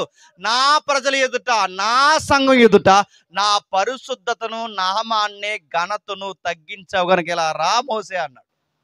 ఇలా రా మోసే, ఒక్కసారి ఆ కొండెక్కు, నేను ఇస్తానన్న వాగ్దానం భూభాగం అదే, ఒక్కసారి చూడు మోసే అంటే చూశాడు. బాగుందా అని అడిగాడు, బాగుందన్నాడు. మోసేకి ఇలా చెప్పాడు, బాగుంది కనుక నువ్వు వెళ్ళవన్నాడు. అదేంటి ప్రభు అని అడగలేదు, అక్కడే ఆగిపోయాడు. తన కంటి చూపు మందగించలేదట, తన సొత్తువు తగ్గలేదట. దేవుడు గీసిన గీత దాటకుండా మోసే చెప్పండి చచ్చిపోయాడట. మీకు ఏమర్థం అవుతుంది? ఆదాము, నోహు, అబ్రహాము, యాకోబు, మోసే. మోసే తర్వాత మరలా వచ్చిన నాయకుడు యెహోషువ. యెహోషువ వచ్చి ఏం చేశాడో మనకు తెలుసు. ప్రజల యొక్క ప్రవర్తన కనిపెట్టాడు. ఒక మాట అన్నాడు, ఇదిగో మన మార్గం మధ్యలో, అంటే ఈ 40 ఏళ్ళ మార్గం మధ్య చరిత్రలో మీరు ఎన్నో దేవతలను చూస్తారు, ఎందరో దేవుళ్ళని చూస్తారు, ఎన్నో విలవేల్పులను చూస్తారు. చివరికి స్థానిక కానాను దేశంలో ఉన్న అనేక దేవుళ్ళని, దేవతల్ని మీరు చూస్తున్నారు. ఇప్పుడు సిరియా దేవతలు అంటున్నారు, మోయాబీ దేవతలు అంటున్నారు. ఎంతమంది దేవుళ్ళు, దేవతల వైపు మీరు తిరిగేలా ఉన్నారు కనుక నేను, నా ఇంటి వారు, మీరు ఎంతమందిని పూజించినా నేను, నా ఇంటి వారు మాత్రం చెప్పండి యెహోవానే ఆరాధిస్తామన్నాడు. మీరు ఎంతమంది అయితే ఎవరినైనా పూజించండి, నేను నా ఇంటి వారిని యెహోవాని, ఎందుకంటే ఆయన చేసిన మేలును, ఆయన చరిత్ర నేను మరవలేను. నేను నా ఇంటి వారి యెహోవానే పూజిస్తామని ఆయన స్టేట్మెంట్ ఇచ్చి, ఆయన బాగుండి, ఆయన అన్ని గోత్రాల వారికి డాక్యుమెంట్స్ ఇచ్చి ఆయన బాగున్నాడు లే అనుకునే సమయానికి ఆయన కాలాన్ని ముగించుకుని వెళ్ళిపోయాడు. ఆ టైంలో ఇశ్రాయేలు ఇష్టానుసారంగా తయారయ్యారు. నాయకుడు లేడు, వీళ్ళు ఎలా పడితే అలా తిరిగేలా ఉన్నాడని దేవుడు మరలా న్యాయాధిపతులు ఇచ్చాడు. మర్చిపోకండి, మత్తయి సువార్త 2వ అధ్యాయం దగ్గరకు వస్తున్నాం. న్యాయాధిపతులను ఎప్పుడైతే ఇచ్చాడో, న్యాయాధిపతులు ఏం చేశారు? ఒక్క న్యాయాధిపతి తినంగా ఉన్నాడా? గిద్యోన్ని వీరుని చేసి నిలబడితే సొక్కావు చేయించుకున్నాడు. సంసోన్ నిలబడితే ఎటకారాలాడుతూ కళ్ళు బిగించుకున్నాడు. ఒక్క న్యాయాధిపతిని బాగున్నాడు అనుకునే సమయానికి సుమారు 23-24 న్యాయాధిపతులు, అంటే 24 మంది న్యాయాధిపతులు ఏం చేశారు? ఆదాము ఏం చేశాడో, అబ్రహాం ఏం చేశాడో, యాకోబు ఏం చేశాడో, మోసే ఏం చేశాడో, పితరులు ఏం చేశాడు, ఇప్పుడు న్యాయాధిపతులు కూడా చెప్పండి అదే చేశారు. న్యాయాధిపతులు వెళ్ళిపోతున్నారు. ఆ టైంలో న్యాయాధిపతుల గ్రంథం ముగిసిపోతూ ఆ చివరి అధ్యాయం చివరి వచనంలో ఏం రాశాడంటే, నా మాట వినండి, ఆ చివరి అధ్యాయం చివరి వచనంలో ఏం రాశాడంటే, నాయకుడు, రాజు, లాండ్ ఆర్డర్ లేదు కనుక ప్రతి వాడు చెప్పండి తమ తమ ఇష్టానుసారంగా ప్రవర్తిస్తున్నారట. ఆ టైంలో వాళ్ళ ఇష్టం ఎందుకు అయిపోయిందంటే, భయం చెప్పే నాయకత్వం లేదంట, భయం చెప్పే రాజు లేడట. ఆ టైంలో సమూయేలు ప్రవక్తల పరంపర స్టార్ట్ అవుతుంది. ఆ ప్రవక్త నిలబడ్డాడు. దేశంలో ఎక్కడ చూసినా యవనస్తులు బాలేదు, సంసారాలు బాలేదు, సంఘం బాలేదు, సమాజం బాలేదు. బాలేని సమాజాన్ని, సంఘాన్ని, యవనస్తుల్ని బాగుపరచడానికి దేవుడు ఏర్పాటు చేసుకున్న ప్రవక్త చెప్పండి సమూయేలు ప్రవక్త. ఆ ప్రవక్తను ఎప్పుడైతే ఎంపిక చేసుకున్నాడో, సమూయేలు ఉన్నాడో బాగానే ఉంది, అంటే సంసారాలు బాగుపడ్డాయి, సంఘం బాగుపడింది, ఏలీ కుమారులు అంతమైపోయారు, ఏలీ యొక్క పోస్ట్ ఊడిపోయింది, అంతా బాగుంది. ఏలీ తర్వాత సమూయేలు దేశాన్ని ఉద్ధరించాడు అనుకునే సమయానికి పండిత గర్భాన్ని చెప్పండి సొంట్లో పుట్టారట. అంటే సమూయేలుకి ఎవరు పుట్టారంటే పనికి మాలినోళ్ళు పుట్టారు. ఆ పనికి మాలినోళ్ళు పుట్టి ఏం చేశారంటే లంచాలకు మరిగారు. సమూయేలు గారు చేసిన పొరపాటు ఏంటంటే, నా తర్వాత నా కొడుకులే ఈ దేశానికి న్యాయాధిపతులుగా ఉంటారనుకున్నాడు. వాళ్ళిద్దరు నిలబడితే అన్యాయం చేస్తూ, పేదోళ్ళని ఏడిపిస్తూ, డబ్బున్న వాడికి కమ్ము కాసి, దుర్మార్గతను జరిగించి, బలత్కారం ఏదైతే ఉందో దేశానికి పెద్దపేటేసి న్యాయాధిపతులు కన్నా వీళ్ళు అడ్డగోలు సంపాదనకు అలవాటు పడ్డారంట. ప్రజల్లో ఒక భయంకరమైన పుకారు షికారు చేసింది. వాళ్ళకి ఒక విప్లవం ప్రారంభమైంది. ఆ విప్లవం రాజకీయ విప్లవంగా ప్రారంభమైపోయింది. ఆ రాజకీయ విప్లవంలో రాజకీయంలోంచి వచ్చిన ఒక మాటే, మాకు రాజు కావాలన్నారు. వాళ్ళు అందరూ కలిసి ఒక మాట అన్నారు, ఇదిగో పెద్ద ఆయన సమూయేలు బతుకుండగానే మనం సరి అయిన నాయకుడిని పెట్టుకోకపోతే, సమూయేలు వంటి ప్రవర్తన గలవారు కారు వీళ్ళు. సమూయేలు ఉండగానే మనం మంచి న్యాయాధిపతిని పెట్టుకోకపోతే మన ఊరు వల్లకాడైపోద్దని ఒక నిర్ణయానికి వచ్చారు. వెంటనే వెళ్ళి పెద్ద ఆయనతో చెప్పారు, అయ్యా నీ కొడుకులు నీ వంటి వారు కాదు, నీ ప్రవర్తన వంటి వారు కాదు, నీ కొడుకులు నీలాంటి మంచి పరిపాలన అందించట్లేదు, అందుకే మాకు రాజు కావాలని అడిగారు. ఎప్పుడైతే ఈ మాట చెప్పారో సమూయేలు డైరెక్ట్ గా దేవుడి దగ్గరికి వెళ్ళి, దేవా ప్రజలు రాజును అడుగుతున్నారయ్యా అంటే, అప్పుడు సమూయేలుతో దేవుడు అన్నాడు, నువ్వెందుకు బాధపడుతున్నావు అన్నాడు. ఆ మాటకు అర్థం ఏంటి చెప్పనా? బాధపడాల్సింది నేను, చెప్పండి, బాధపడాల్సింది నువ్వు కాదు. ఆ మాటకి ఇండైరెక్ట్ గా దేవుడిచ్చే అర్థం, ఆ నిశ్శబ్దంలో సమాధానం ఏంటి చెప్పనా? నీ కొడుకులే తినంగా ఉంటే ప్రజల నోట ఏ మాట రాదో తెలుసా? మాకు రాజు కావాలంటది. అంటే ప్రజలు ఇలా మాట్లాడడానికి ప్రత్యక్షంగానో పరోక్షంగానో కారణం ఎవరో తెలుసా? సమూయేలు, నీ కుటుంబం. అందుకే నువ్వెందుకు బాధపడుతున్నావు, అది దాని మీనింగ్ అక్కడ. నువ్వెందుకు బాధపడుతున్నావు అంటే, నీ వంటి ప్రవర్తన, అంటే నువ్వు న్యాయాధిపతిగా ఉన్నంత కాలము ఈ దేశము రాజుని అడగలేదు. ఇప్పుడు నీ కొడుకులు సింహాసనం మీదకి వచ్చేసరికి, లేదా నీ కొడుకులు న్యాయాధిపతులుగా అయ్యేసరికి ఎందుకు రాజుని అడుగుతున్నారు? ఎందుకంటే నీ కొడుకులు నీలాంటి భక్తి కలిగిన వారు కారు. అయినా నా ప్రజలు గనక వాళ్ళకి అర్థమయ్యేలా 2 మాటలు చెప్పు సమూయేలు అన్నాడు. ఏం చెప్పమంటా ప్రభు అంటే, ఒక మనిషి మరొక మనిషిని సరిగ్గా పరిపాలించలేడని చెప్పు. ఒక మనిషి మరొక మనిషిని సరి అయిన పరిపాలన అందించలేడు, మాటిచ్చి మనుషుడు మాట తప్పుతాడని చెప్పు. ఒకవేళ వీరిలోనే ఎవడైనా రాజు అయితే, ఆ రాజు అయిన వాడు మిగిలిన వారి చేత ఊడిగించేయించుకుంటాడని చెప్పు. వాడి రథాల ముందు పరిగెట్టాలి మీ పిల్లలు, వాడి ఇంట్లో సాకిరీ చేయాలి మీ పిల్లలు, మీ మనమళ్ళ మనవరాళ్ళ వరకు రాజుకు ఊడిగించేయాలి. వాడి కుటుంబం బాగుపడతారు, మనం మాత్రం ఎప్పుడు వాడికి సాకిరీ చేస్తూ బతకాలి. అందుకే ఒక మనిషి మరొక మనిషికి పరిపాలన అందించలేడని చెప్పు. వాడి రథాల ముందు మీ పిల్లలు, మీ బతుకులు ఎప్పుడు యాసారిపోకూడదని చెప్పంటే, ఈ వర్తమాన సమయాలు నిలబడి ఎంతమంది జనాంగానికి చెప్పి, ఇదిగో మనకి మనిషి రాజు అయితే మంచి పరిపాలన ఇవ్వడట, మన పిల్లలను వాడికి ఊడిగించేయాలట, దయచేసి నా మాట వినంటే, మొత్తం సమూయేలు ప్రసంగం విని వీళ్ళు అన్నారు, మాకు రాజే కావాలన్నారు. అది కాదయ్యా, వాడు మనల్ని వాడుకుంటాడు, మన యవనస్తులను వాడుకుంటాడు, వాడి ఇంట్లో మనం సాకిరీ చేయాలంటే అయినా పర్లేదు, మమ్మల్ని మింగేసేవాడే మాకు కావాలన్నారు. వెంటనే దేవుడు అన్నాడు, ఇదిగో వాళ్ళకి ఒక రాజుని ఏర్పరుస్తున్నాను, ఆ రాజుని తీసుకుంటే, ఆ రాజు ఎవరు కాదు, ఇశ్రాయేలు మొట్టమొదటి రాజు ఎవరు చెప్పండి? సౌలు పిరుకోడు. బాగున్నాడు. పిరుకోడిని పనోడిని చేసి, ఆ పిరుకోడికి పదవినిచ్చి, ఆ పిరుకోడి చేతికి రాజదండాన్ని ఇచ్చి, ఆ పిరుకోడి నువ్వు రాజువయ్యని ప్రవక్త ద్వారా దేవుడు మోటివేషన్ చేస్తే, సరిగ్గా పదవిలో కూర్చున్న పిరుకోడు 2 ఏళ్లకి పనికిమాలిన పనులు చేయడం మొదలెట్టాడు. సరిగ్గా 2 సంవత్సరాలకి ఎంత పనికిమాలిన పనులు అంటే, ఆ మనిషి అదో రకం. ఎలాంటి రకం అంటే, ఆ మనిషి కన్నా ఇంకెవరిని ఎక్కువగా పొగడకూడదు. ఒకవేళ పొగిడితే లోపల పొగొచ్చేది. దావీదుని పొగడారట, ఏమని? సౌలుకి 1000 చెప్పండి, దావీదుకి 10,000 అన్నట. వెంటనే పాట పాడించినోడిని దావీదుకి ఒక లుక్ ఇచ్చాడట. ఎప్పుడు ఈ పాటకి అందుకుంటున్న దావీదుని లేపేయాలని స్కెచ్ చేసి తిరిగాడట. అంటే ఆ మనిషి ముందు పొగడకూడదు, ఆ మనిషి ముందు మంచి బట్టలు వేసుకోకూడదు, ఆ మనిషి ముందు ఎవరో తనకన్నా ఎక్కువగా ఉండకూడదు. ఉంటే ఆ కళ్ళు పచ్చగా అయిపోతాయి అంటే ఎవరికి? సౌలు గారికి. అందుకే ఒక అమాయకుని తరిమాడు తన జీవితాంతం దావీదుని వెంటాడడానికే పరిగెట్టాడు. తన దేవుడిచ్చిన పదవిని దేనికి ఉపయోగించాడంటే, తన ముందు ఇంకెవడు ఎదగకూడదు, తాను తన కుటుంబం తప్ప ఇంకెవ్వడు ఎదగకూడదని పరిగెట్టించాడు. సరిగ్గా ఉరుకులు పరుగుల జీవితంలో ఒక గృహలోకి దూరాడు. ఆ గృహలోకి ఎందుకు దూరాడంటే, సంకాని వర్తకునికి వెళ్ళాడు. అంటే ఏంటి? వాష్రూమ్కి.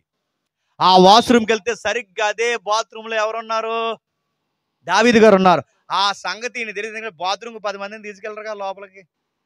ఎప్పుడైతే సౌలు గారు ఒంటరికి వెళ్ళాడో, ఆ లోపల దావీదు గారు ఆ చీకట్లో ఉన్నాడు, అందులో ఉన్నాడన్న సంగతి నీకు తెలియదు. ఎందుకంటే వాష్రూమ్కి అందులో ఉన్నాడంటే వెళ్తాడా? వెళ్ళడు. ఆయన లోపలికి వెళ్ళి కూర్చున్నాడు. ఆ రోజుల్లో రాజుల యొక్క డ్రెస్సులు ఎలా ఉండే అంటే, ఇప్పుడు వేసుకుంటున్నారు కదా నైటీలు, టాపులు, అలా ఉండే వాళ్ళ డ్రెస్సులు. అలాంటి డ్రెస్ ఒకటి వేసుకుంటే వెనకాల క్లాత్ కట్ చేశాడు. ఎవరు? దావీదు గారు కట్ చేసి, నా తండ్రి, నీ కుమారుని వంటి వాడిని, నీ ముందు నేను కుక్క వంటి వాడిని, ఎందుకు అమాయకునైన నా మీద ఎంత పగ పెడుతున్నావు?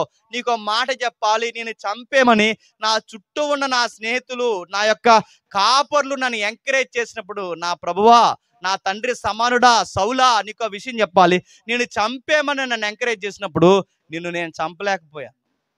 నన్ను ఇన్ని సంవత్సరాలు నువ్వు తరుముకుని వెళ్తున్నావు, కానీ నీకు దగ్గరకు వచ్చానన్న సంగతి నీకు తెలుసా? నేను చంపేయాలంటే 2 నిమిషాల పని, నాకు గుర్తుపెట్టుకో. ఎందుకో తెలుసా? నీకు తెలియకుండానే నీకు దగ్గరకు వచ్చి నీ వెనకాల ఉన్న క్లాత్ నేను కట్ చేశాను. నీ క్లాత్ నువ్వు వేసుకున్న డ్రెస్సే నేను కట్ చేసేంత దగ్గరకు వచ్చానంటే నీ పేక్ కట్ చేయడం నాకు 2 నిమిషాల పని, గుర్తుపెట్టుకో. అయినా నేను ఎందుకు ఏమంటలేదు తెలుసా? నాకన్నా ముందుగా దేవుని చేత అభిషేకింపబడిన రాజు గనక నిన్ను నేను ఏమి అనలేనంటే, నా కుమారుడా అది కాదు ఇది కాదని గంటకొక మాట మాట్లాడి జీవితాంతం పదవి కోసం పాకులాడి చివరికి ఏమైపోయాడు సౌలు అంటే, మొట్టమొదటి ఇశ్రాయేలు రాజు సూసైడ్ చేసుకుని చచ్చిపోయాడు. తర్వాత సౌలు సూసైడ్ చేసుకుని చచ్చిపోయాడంటే దేవుని ఉద్దేశానుసారుడైన మనుషుడు రెండవ రాజాడు. ఆ రాజు పేరేంటి చెప్పండి? చెప్పాలి. దావీదు. దేవుని ఉద్దేశానుసారైన మనుషుడు తన రాజు. దావీదు రాజు అయితే దావీదు ఏమి ఎరగదీశాడు చెప్పండి? పక్కోడు కాపురాన్ని తొక్కేశాడు. నా మాటలు అర్థమవుతున్నాయా? ఆదాము, నోవహు, అబ్రహాము, యాకోబు, మోసే, యెహోషువ తర్వాత పితరులు, ఆ పితరుల కాలంలో న్యాయాధిపతుల తర్వాత సమూయేలు కొడుకుల తర్వాత సౌలు. ఇప్పుడు సౌలు తర్వాత ఎవరు? ఎక్కడ మీరు చూడండి, దేవుడిచ్చిన రాజరికాన్ని పోషించగలుగుతున్నారా? రాయల్టీ చూపించలేకపోతున్నారు. తాను దేవుడిచ్చిన రాయల్టీని ఈ సొసైటీలో చూపించలేకపోయారు. దావీదు ఏం చేశాడు?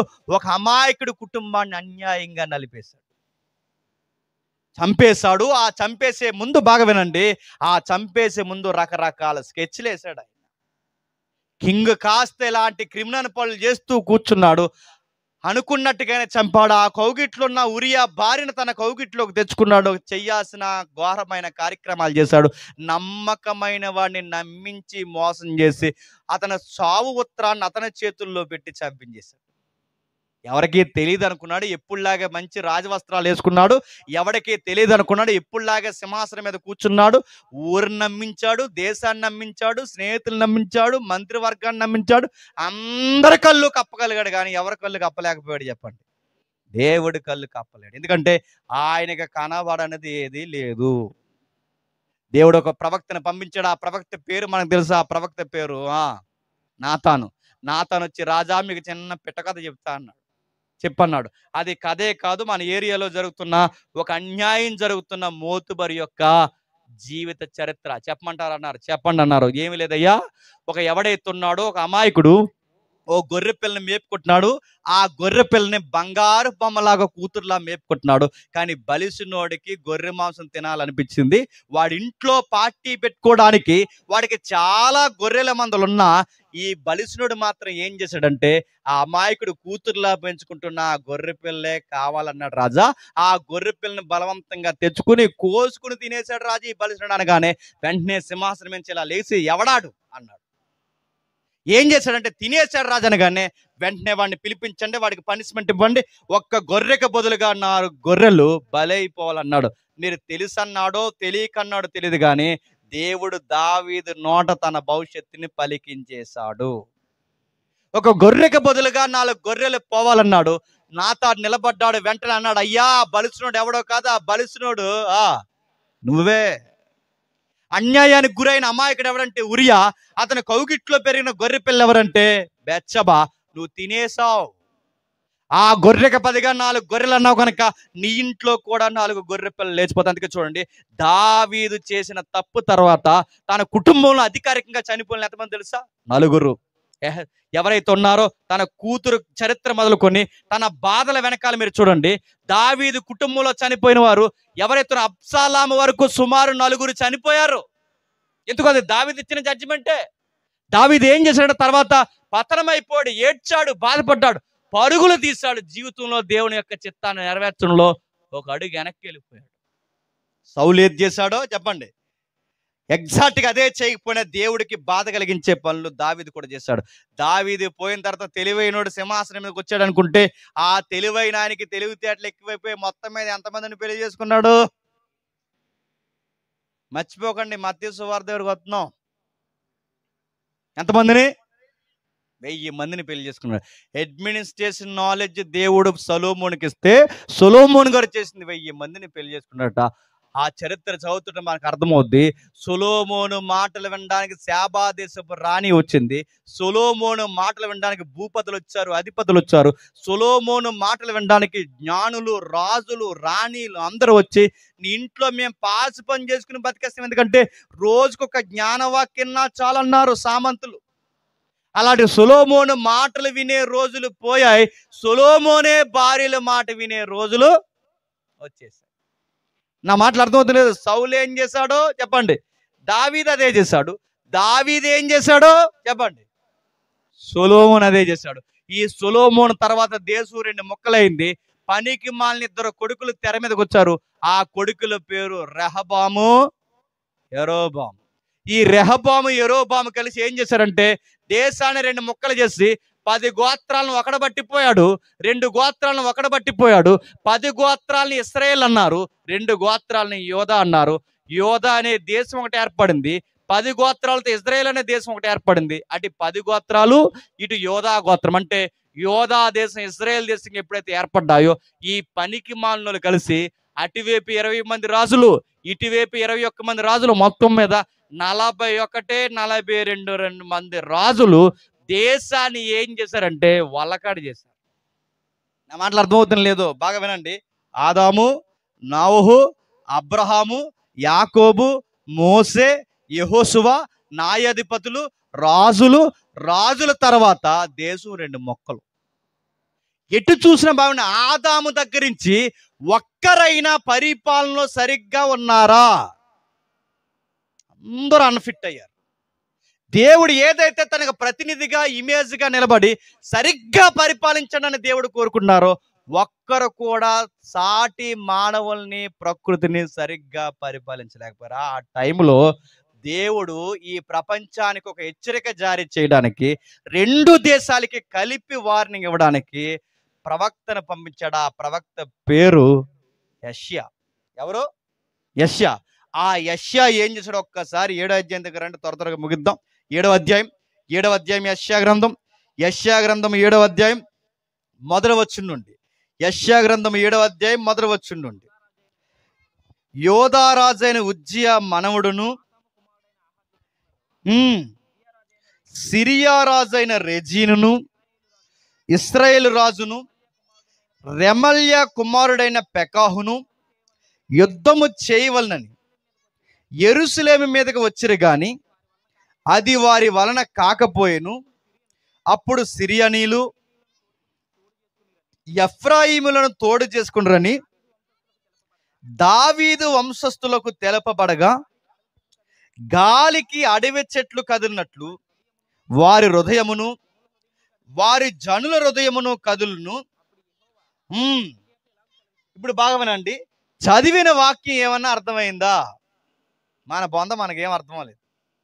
ఎందుకు అర్థమలేదు? అక్కడ రాజకీయం ఉంది. 7వ అధ్యాయంలో ఏదో రాజకీయం రాస్తున్నాడు. దేనికోసం రాస్తున్నాడు చూడండి. అక్కడ రాస్తున్న మాట, దేవుడు రాస్తున్న టైంలో యెషయా కాలంలో రాజకీయం జరుగుతుందట. యోధా దేశం ఉందట, ఇజ్రాయెల్ దేశం ఉందట, సిరియా దేశం ఉంది. అంటే 3 దేశాలు మనకు కనబడుతున్నాయి, సిరియా, ఇజ్రాయెల్, యోధా. ఇప్పుడు 3 దేశాలు కనబడుతున్నాయంటే 3 దేశాలకి ఎంతమంది రాజులు ఉన్నారు? 3 రాజులు ఉన్నారు. ఆ రాజుల పేరు ఏంటంటే, ఒక రాజు పేరు రెజీన్, అంటే సిరియా దేశానికి రాజు రెజీను, ఇజ్రాయెల్ దేశానికి రాజు పెకాహు, యోధా దేశానికి రాజు ఆహాజు. మీకు అర్థమైపోయినా అర్థమైనట్టు చూడండి, అర్థమవుతుంది. ఇంకొక 10 నిమిషాలు మొత్తం అర్థమవుద్ది. అయితే ఈ రాజకీయం జరుగుతుందంటే 3 దేశాలు ఉన్నాయి, 3 రాజులు ఉన్నారు. ఈ 3 దేశాలు 3 రాజుల మధ్య కుమ్ములాట రాజకీయం జరుగుతుందంట. ఎందుకు రాజకీయం జరుగుతుంది? పొత్తు రాజకీయాల కోసం కూడా జరుగుతుందంట. ఇంతకీ ఏం జరుగుతుందంటే, ఆ 7వ అధ్యాయం 17వ వచనం చదవండి ఒకసారి. 7వ అధ్యాయం 17వ వచనం. యెహోవా నీ మీదకిని, నీ జనము మీదకిని, నీ పితరుల కుటుంబం వారి మీదకిని శ్రమ దినములను ఎఫ్రాయిము యోధా నుండి తొలగిన దినము మొదలుకొని నేటి వరకు రాని దినములను రప్పించును. ఆయన అస్సూరు రాజుని నీ మీదకి రప్పి. ఇది ప్రాబ్లం. అంటే యెషయా ఈ ప్రవచనం చెప్పేసరికి ఈ 3 దేశాలకి పట్టుకున్న భయం ఏంటంటే, ఒక భయంకరమైన రాజు ఈ 3 దేశాల మీదకి రాబోతున్నాడు. ఆ రాజు పేరేంటి చెప్పండి? అసూరు రాజు. అంటే అసూర్ అనే ఒక రాజు, అంటే అసూరు సామ్రాజ్యపు రాజు, చక్రవర్తి ఈ దేశాల మీదకి రాబోతున్నా. వచ్చాడు ఏం చేస్తాడు? ఇల్లు లేని వాడికి ఇల్లు ఇవ్వడం. వాడు వచ్చి ఏం చేస్తాడు? భోజనం లేని వాడికి భోజనం పెట్టడు, సెంటి నేల ఇవ్వడు. వచ్చి ఏం చేస్తాడంటే పేదోళ్ళకి వాగ్దానాలు ఇవ్వడు. వాడు వచ్చి ఏం చేస్తాడు? ఉన్నవి ఈడ్చుకుని పోతాడు, ఊడ్చుకుని పోతాడు. వయసులున్న పిల్లల్ని ఎత్తుకెళ్ళిపోతాడు. అది మగవారినైనా ఆడవారినైనా వాడి జీవితంలో బానిసలుగా పెట్టుకుంటాడు. మాట వినని ఊరు పెద్దలు ఎవరైతే ఉన్నారో వాళ్ళు బతుకుండగానే చర్మాలు ఒలిచేసి, ఇలాంటి స్తంభాలు ఏవైతున్నావో వాళ్ళ బట్టలు ఓడదీసి వాళ్ళ యొక్క చర్మాన్ని ఒలిచేసి రక్తం కారుతుండగా ఆ సోలాలకి కింద నుంచి పైకి నోట్లోంచి వచ్చేలా గుచ్చేసి దేశానికి వార్నింగ్ ఇస్తారు. ఇదిగో దేశమంతా పంటని, డబ్బుని, బంగారాన్ని, నీ పిల్లల్ని మాకు మర్యాదగా ఇస్తే సరే, ఇవ్వకపోతే అందరికీ ఇదే గతి పడుతుందని వార్నింగ్ ఇస్తారు. అంత క్రూరులు. ఎవరు? అస్సూరు సామ్రాజ్యం. ఈ భయం పట్టుకుంది ఎవరికి? సిరియాకి, ఇజ్రాయేల్కి, చెప్పండి, యోధాకి. ఈ భయం పట్టుకున్న టైంలో సరిగ్గా ఈ సిరియా ఇజ్రాయేల్ మాట్లాడుకునే, ఒరే మనకి నిజానికి సిరియాకి ఇజ్రాయేల్కి పడదు, మనకి గొడవ ఏదైనా ఉంటే తర్వాత చూసుకుందాం, ముందు ఆడిని ఆపుదాం అన్నారు. ఎవరిని? అసూరు. ఆ పెద్దోడిని ఆడిని ఆపుదాం, మన గొడవలు ఉంటే తర్వాత మన బోర్డర్ గొడవలన్నీ తర్వాత తేల్చుకుందాం, ముందు వాడిని ఆపకపోతే వాడు నిన్ను ఉండేవాడు, నన్ను ఉండేవాడు, అందుకే ముందు వాడిని ఆపుదామంటే సరే సై అంటే సై అని ఒక కోర్ కమిటీ మీటింగ్ పెట్టుకున్నారు. ఆ మీటింగ్ లో వీళ్ళకి వచ్చిన ఆన్సర్ ఏంటంటే, మన దేశాలు కలిసిన వాడిని, చెప్పండి, ఎదిరించలేం. 3వ దేశం సపోర్ట్ కావాలని 3వ దేశానికి కౌరు పంపారు. ఆ 3వ దేశం పేరే యోధా దేశం. యోధా దేశానికి కౌరు పంపి ఆ యోధా దేశానికి రాజు ఎవరు? ఆహాజు. నువ్వు మాకు సపోర్ట్ చేయి, మనకి గొడవలు ఉంటే తర్వాత చూసుకుందాం. యోధా, ఇజ్రాయేల్ అయిన నేను, సిరియా, మనం ముగ్గురం కలిసి వాడిని ఎదిరిద్దాం, అసూరుగాన్ని. వాడిని ఎదిరించకపోతే నిన్ను, నన్ను, పక్కనున్న సిరియాని మొత్తం తినేస్తాడు, వాడిని ఎదిరిద్దామంటే ఈ ఆహాజు రాజు అన్నాడు, మీతో కలవనంగాక కలవను అన్నాడు. ఎందుకంటే ఇతను ప్లానింగ్లో ఇతను ఉన్నాడు. ఎవరు? ఆహాజు. అది కాదురా, మాటనరా, నీ పంతాను నువ్వు ఉంటే వాడు వచ్చి నిన్ను మింగేస్తాడు, నన్ను మింగేస్తాడంటే వాడు మింగేసినా పర్లేదు, మీతో కలను అన్నాడు. వెంటనే వాళ్ళ కోపం వచ్చింది. సిరియా, ఇజ్రాయేల్ కలిసి, అంటే రెజీను, పెగహు కలిసి ఏమన్నారంటే, ఈ ఆహాజు గడ వల్ల యూదులు మన మాట వింటలేదు కనుక రాత్రికి రాత్రి ఆహాజును లేపేద్దామని స్కెచ్ చేశారు. నా మాటలు అర్థమవుతున్నాయా? రాత్రికి రాత్రి ఆహాజును లేపేసి మన మాట వినే తెంగరోడిని యోధా దేశంలో రాజుని చేద్దామన్నారు. ఎప్పుడు మీరు గుర్తుపెట్టుకోండి, సెంట్రల్ ప్రభుత్వాలు కానీ స్టేట్ ప్రభుత్వాలు కానీ గుర్తుపెట్టుకోండి, ప్రజలు ఎప్పుడు గుప్పిట్లు ఉండాలంటే పవర్ఫుల్ పదవులన్నీ ఎవరికి ఇస్తారు చెప్పనా? తెంగరోళ్ళకి ఇస్తారు. మీరు గుర్తుపెట్టుకోండి. ఎందుకన్నా డీటెయిల్గా నన్ను అడగండి. నా మాట్లాడదు. హోంశాఖ కానీ ఆర్థిక శాఖ కానీ మీరు గమనించండి. చెయ్యి అంటే చెయ్యి, తుమ్మితే తుమ్మి, దొగ్గితే దొగ్గి, కూర్చుంటే కూర్చొని, లెగిస్తే ఎవరైతే ఉన్నారో అలాంటి వారికి పదవులు ఇస్తారు, వాళ్ళనే పెడతారు. ఎందుకంటే వాళ్ళు ఏది చెప్తే కిందదే చెయ్యాలి. అక్కడ వరకు ఎందుకు?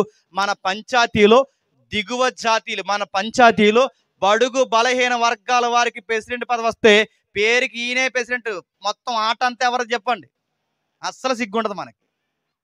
మళ్ళీ అర్థమవుతుంది. అంటే పేరుకు ఒక తెంగరోని పెడతారు ఆబ్జెక్ట్ గా, పైనంతా నడిపిస్తారు. సేమ్ ఇదే రాజకీయం చేస్తున్నారు. ఇజ్రాయేల్, సిరియా కలిసి ఏం చేస్తున్నారు? ఒక తెంగరోని పెట్టి ఆహాజ్ గాని లేపేద్దాం, మొత్తం ప్రజలందరినీ మన వైపు తిప్పుదాం. ఇటు బాగా వినండి, యోధకు ఇప్పుడు ప్రమాదం వచ్చింది. ఒకవైపు సిరియా వస్తుంది, మరొక వైపు ఇజ్రాయేల్ వస్తుంది, మరొక వైపు అసూరు సామ్రాజ్యం వస్తుంది. ఈ 3 దేశాలు ఒకేసారి ఇప్పుడు యోధా దేశం మీదకి వస్తే యోధా ప్రజలకి, యోధా రాజుకి భయం పట్టుకుంది. ఆ టైంలో వీళ్ళ హృదయాలట గాలికి అడవి చెట్లు కదిలినట్టు కదిలే. అంటే ఒక భీకరమైన గాలి వస్తే చెట్టు ఇలా ఊగి ఒకేసారి ఎలాగైతే లెగిస్తుందో వాళ్ళ హృదయాలు కూడా అలా కంగారైపోయాడు. 3 దేశాలు ఒకేసారి మా మీదకి వస్తే మేమేమి అయిపోవాలని కంగారు అవుతున్నప్పుడు ఆ కంగారు పడొద్దని అక్కడికి పంపించిన ప్రవక్తే, చెప్పండి, యెషయా ప్రవక్త. ఆ ప్రవక్త వచ్చి ఏం చేస్తున్నాడు చూడండి. ఆ 7వ అధ్యాయం, అదే 7వ అధ్యాయం 3వ వచనం నుండి. అప్పుడు యెహోవా యెషయాతో ఎలాగూ సెలవిచ్చెను, ఆహాజును ఎదుర్కొంటకు నీవును నీ కుమారుడును సాకెరేవు మార్గముపై పైన కోనేటి కాలవ కడ వరకు పోయి అతనితో ఎలాగూ చెప్పుము, భద్రము సుమి నెమ్మలించుము, పొగరాయుచున్న ఈ 2 కొరకంచుల కొనలకు అనగా రెజీనును సిరియాను రెమల్య కుమారుడు కోపాగ్నికి జడియకు నీ గుండె అవి నీకంటే ఏం చెప్తున్నాడు? రాజుగా, యూదుల రాజుగా కంగారు పడకు, ఏమీ కాదు. సిరియా కలిసి వచ్చినా, సిరియా కలిసి వచ్చినా, ఇజ్రాయేల్ కలిసి వచ్చినా, అసూరు సామ్రాజ్యం కూడా వీళ్ళతో కలిసి వచ్చిన యోధా దేశం ఎంట్రుకు కూడా చెప్పండి రాలదు. రాసి పెట్టుకో. 65 సంవత్సరాలు కాకముందే రెజీను, 65 సంవత్సరాలు కాకముందే ఇజ్రాయేల్ రాజు ఇద్దరు నశించిపోతారు. ఎందుకంటే అబ్రహాము, ఇస్సాకు, యాకోబు, దావీదులకి మాట ఇచ్చాను కనుక యోధా దేశానికి ఏమీ జరగదు. ఇది గుర్తుపెట్టుకో. ఏమీ జరగదనడానికి నీకు వాగ్దానం కావాలేమో, ఏమీ జరగదనడానికి ఆహాజు నీకు గుర్తు కావాలేమో, గుర్తు అడగన్నాడు. ఆ గుర్తు అడగమంటే ఈ పెద్ద మనిషి ఏమన్నా జాగ్రత్తగా ఉన్నాడు. ఈ పెద్ద మనిషి ఏమన్నాడు చూడండి ఒకసారి. 10వ వచనం, అదే 7వ అధ్యాయం 10వ వచనం జాగ్రత్తగా ఉండి అర్థమవుద్ది. యెహోవా ఇంకను ఆహాజు నాకు ఎలాగ సెలవిచ్చను, దేవుడైన యెహోవా వలన చూచినడుగు, అది పాతాళమంత లోతైనను సరే, ఊర్ధలోకమంత ఎత్తైనా సరే. అంటే నీకేమీ కాదు. సిరియా వచ్చినా ఏమీ కాదు, ఇజ్రాయేల్ వచ్చినా ఏమీ కాదు, అస్సూర్ వచ్చినా అసలు నీ దేశానికి ఏమీ కాదు. ఏమీ కాదనడానికి గుర్తు అడగవయ్యా అంటే ఈ పెద్ద మనిషి అడగనన్నాడు. ఎవరు? ఆహాజు. ఎందుకు అడగనంటున్నాడు? నువ్వు అడగవయ్యా అంటే అడగనంటున్నాడు. ఎందుకు అడగనంటున్నాడు అంటే ఇతడు దేవుడి మీద భక్తుండి కాదు. ఎందుకు అడగనంటున్నాడంటే ఇతడు నీటి కాలవలను నమ్ముకుంటున్నాడు. వెనకాల ఇతడు గాడి చేస్తున్న రాజకీయం ఏంటంటే ఐగుప్తితో పొత్తెట్టుకున్నాడు. ఎవరితో? ఐగుప్తితో. అంటే ఇజ్రాయెల్ దేశం వెళ్ళి సిరియాతో ఎలా అయితే పొత్తెట్టుకుందో, యోధా దేశం వెళ్ళి ఎవరితో పొత్తు పెట్టుకుందట? ఇదంతా వృత్తాంతాల గ్రంథంలో ఉంటుంది. ఐగుప్తితో పొత్తు పెట్టుకుంది. ఐగుప్తి రాజుకి యెరూషలేము మందిరంలో ఉన్న బంగారు పాత్రలన్నీ గిఫ్ట్గా ఇస్తున్నాడు. దేవుడు కోపం వచ్చి పంపించాడు. ఇదిగో నీకేమీ కాదు, నువ్వు కాలువల దగ్గర తిరక్కో, నీకేమీ కాదు, నీ కోట చుట్టూ కాలువలు కట్టించుకోకు, నీకేమీ కాదు. ఇదిగో నీకు చెబుతున్నాను, రాజువైన నీకు, నీ ప్రజలకు చెబుతున్నాను, నీ దేశానికి ఏమీ కాదు. ఏమీ కాదనడానికి ఏదన్నా గుర్తడగవయ్యా అంటే ఆ గుర్తడగమంటే ఈ మనిషిని నేను అడగను యెహోవా అని చెప్పండి. భక్తుల్లా చెప్తున్నాడు చూడండి. కాదు, నేను అడగను యెహోవా అని స్తోత్రింపనంటే ఎందుకు అడుగు? నువ్వు ఎందుకు అడుగుతావు? నీ ధైర్యం ఎక్కడుంది? ఐగుప్తి రాజు మీద ఉంది. నీ ధైర్యం ఎక్కడుంది? నీటి కాలువల మీద ఉంది. నువ్వు అడగో. ఎప్పుడైతే అడగనన్నాడో ప్రవక్త బాధపడుతూ ఏమన్నాడు చూడండి. అతడు ఎలాగూ చెప్పాను, దావీదు వంశస్థులారా వినండి, మనుషులను విసిగించుట చాలదనుకుని నా దేవుణ్ణి కూడా ఇసుకించుతారు. అంటే మీ రాజు మాటండు, మీరు మాటండ్రు. ఏదో ఒక చూసిన అడగండి అంటే ఎవడో అడగడు. ఆదాము బాధ పెట్టాడు, నోవహు బాధ పెట్టాడు, అబ్రహాం బాధ పెట్టాడు, న్యాయాధిపతులు బాధ పెట్టారు, రాజులు బాధ పెట్టారు. ఇప్పుడు మీ రాజు బాధ పెడతాడు. దేవుడు ఏదో ఒకటి చేద్దామనుకుంటే ఎప్పుడు మాట వినరు. యెషయా గ్రంథాన్ని రాస్తూనే దేవుడు ఏమంటాడు తెలుసా? గాడిదకున్న బుద్ధి, ఎద్దుకున్న బుద్ధి ఎవరికి లేదంట? తన పిల్లలైన ఇశ్రాయేలుకి లేదంట. అంటే గాడిదైనా సొంత వాడిని తోటి తెలుసుకుంటుంది కానీ, ఎద్దైనా సొంత వాడిని యజమాని తెలుసుకుంటుంది కానీ, నా ప్రజల మాత్రం నన్ను తెలుసుకోలేకపోతున్నారు. ఆదాము తెలుసుకోలేకపోయాడు, రాజుల వరకు ఎవరు తెలుసుకోలేకపోయారు. చివరికి వినండ్రా అంటే మీరు తెలుసుకోలేకపోతారు. అందుకే మీరు ఎలాగూ తెలుసుకోలేకపోతారు కనుక మీరు వినినా వినకపోయినా దేవుడు తానే ఒక సూచన మీకు చూపాలనుకుంటున్నాడు. ఏంటది? ఆలకించుడి. కన్యక గర్భవతి అయి కుమారుని కని ఆయనకు ఇమ్మాన్యేల్ అని పేరు పెట్టిన. జాతకం ముగిస్తాను, జాతకం వినండి. దేవుడు తానే ఒక నిర్ణయాన్ని తీసుకున్నాడు. ఆదాము చేయలేనిది, నోవహు చేయలేనిది, అబ్రహాము చేయలేనిది, న్యాయాధిపతులు చేయలేనిది, రాజులు చేయలేనిది దేవుడే ఒక నిర్ణయం తీసుకున్న. ఆ నిర్ణయం ఏంటంటే ఒక మానవుడిని మరొక మానవుడు పరిపాలించలేడు కనుక దేవుడే మానవుడిగా ఇలలోనికి రావడానికి ఒక నిర్ణయాన్ని ప్రకటించాడంట. దేవుడు తానే చూసినంటే దేవుడే ఇలలోకి ఎలా రాబోతున్నాడంటే తోడుగా, దేవుడు ఎలా రాబోతున్నాడంటే నీడగా, దేవుడు ఎలా రాబోతున్నాడు రాజుగా. అంటే ఆదాము పరిపాలించలేని రాజరికాన్ని, దావీదు వరకు పరిపాలించలేని రాజరికాన్ని, ఇప్పుడు ఆ రాజరికాన్ని నెరవేర్చడానికి ఎవరు వస్తున్నారట? దేవుడే మానవ రాజుగా వచ్చాడు. అందుకే ఆయన రాజుగా వచ్చాడు కనుక 9:6 ఏమంటున్నాడు చూడండి. 9:6 ఏలయనగా మనకు శిశువు పుట్టెను, మనకి కుమారుడు అనుగ్రహింపబడును, ఆయన భుజముల మీద రాజ్యభారం ఉండెను. నా మాట వినండి. ఆయన భుజాల మీద ఏముందట చెప్పండి? ఆయన భుజాల మీద ఏముందట? రాజ్యభారం. ఏ రాజ్యభారం? ఆదాము దగ్గర నుంచి పెట్టుకుంటూ వచ్చాడే ఆ రాజ్యభారాన్ని ఎవరు భుజాల మీద పెట్టాడు చెప్పండి? తన సుతుడు దైవమైన క్రీస్తు భుజాల మీద పెట్టి ఈ భూమి మీదకి పంపాడు. అంటే ఆయన వచ్చి ఏం చేయబోతున్నాడు? నాయకత్వం లేని ప్రపంచానికి, రాజరికం తెలియని ప్రపంచానికి, మగ్గిపోతున్న ప్రపంచానికి, ఆశలు ఆవిరైపోయిన ప్రపంచానికి ఒక స్లోగన్ ఇచ్చాడు, ఒక వాగ్దానం ఇచ్చాడు. ప్రయాసపడి భారం మోసుకుంటున్న సమస్త జనులారా చెప్పండి, నా యొద్దకు రండి. ఎందుకు? ఈయన రాజు. ఆయన ఏ సమస్యనైనా చక్కబెట్టగలడా? ఆయన ఏ సమస్యనైనా సమాధానపరచగలడంటే ఆయన రాజు. అందుకే ఆయన రాజుగా వచ్చాడు కనుక ఆ రాజును గుర్తించిన వాడు నువ్వు గుర్తించావో నేను గుర్తించానో లేదో కానీ చరిత్రలో మొట్టమొదటిసారి ఆయన పుట్టుకను గుర్తించింది ఎవరో తెలుసా? తూర్పు దేశపు జ్ఞానులు. తూర్పు దేశాల నుంచి వెళ్ళి మాకు రాజు ఎక్కడా అని అడిగారంటే నడుతాను, తూర్పు దేశాల్లో రాజులు లేరా? ఉన్నారు. ఆ రాజులు మంచి పరిపాలన ఇవ్వలేదు. అంటే రాజు కావాలని ఎందుకు అడుగుతున్నారు? ఈ యూదుల రాజు యూదులకే కాదు, ఈయన ప్రపంచానికి రాజు అన్న సంగతి ఎవరు గుర్తుపట్టారు చెప్పండి? తూర్పు దేశపు జ్ఞానులు. అంటే ఈ రాజు కింద ఉంటే బాగునండి, ఈ రాజు యొక్క రాజ్యాన్ని, నీతిని ఎదిగితే ఏ టైంకి ఏం కావాలో ఆయన సమస్తము సమకూర్చి జరిగిస్తారు. అందుకే మీరు చూడండి, ప్రపంచంలో ఉన్న అత్యధిక వనరులు కలిగిన దేశం ఏంటో తెలుసా? ఆఫ్రికా, చీకటి ఖండం. వజ్రాలు ఉన్నాయి, బంగారం ఉంది, వనరులు ఉన్నాయి, అన్నీ ఉన్నాయి. ఎంత వనరులున్నా అక్కడ ఏముంది తెలుసా? ప్రపంచంలో ఎక్కడ లేనంత కరువు ఉంది. ఎక్కడ చెప్పండి? ఆఫ్రికా దేశంలో. ఎందుకు నడుతున్నా? అన్ని వనరులున్నా ఆ దేశంలో అంత కరువు ఎందుకుంది? కారణం ఒక్కటే, అక్కడ మంచి రాజరిక పరిపాలన లేదు. అంటే వనరులున్నా పరిపాలన సరిగ్గా లేకపోతే కిందున్న ప్రజలు ఏమైపోతారు చెప్పండి? నీడకేడుస్తారు, కూడికేడుస్తారు, బట్టకేడుస్తారు. నడుతున్నాను ఎక్కడ మీరు చూడండి, మీ ఊరికి రావడానికి తిన్నమైన రోడ్లు లేదండి. మీ ఊరికి రావడానికి తిన్నమైన రోడ్లు నడుతున్నాను, మీకు రోడ్లు లేడానికి నడుతున్నాను. రోడ్లు లేదంటే మీకు ఏమైనా మార్గం లేదా? నడుతున్నాను. మీకు ఊరు లేదా? మీకు స్థలాలు లేవా? మీకు ఆధార్ కార్డులు లేవా? నడుతున్నాను. మీకంటూ ఒక పంచాయతీ లేదా? మీరు లెక్కల్లో లేరా? మీకు ఇన్ని ఉన్నా ఒక సరి అయిన మార్గం మీకు లేదంటే కారణం ఏంటి చెప్పిన? నాయకత్వం లోపం. గుర్తుపెట్టుకోండి. పంచాయతీ అయినా, ఎమ్మెల్యే అయినా, ఎంపీ అయినా, కేంద్ర స్థాయి అయినా మీరు ఎక్కడ చూడండి, మన జిల్లాలో వనరులు లేవా?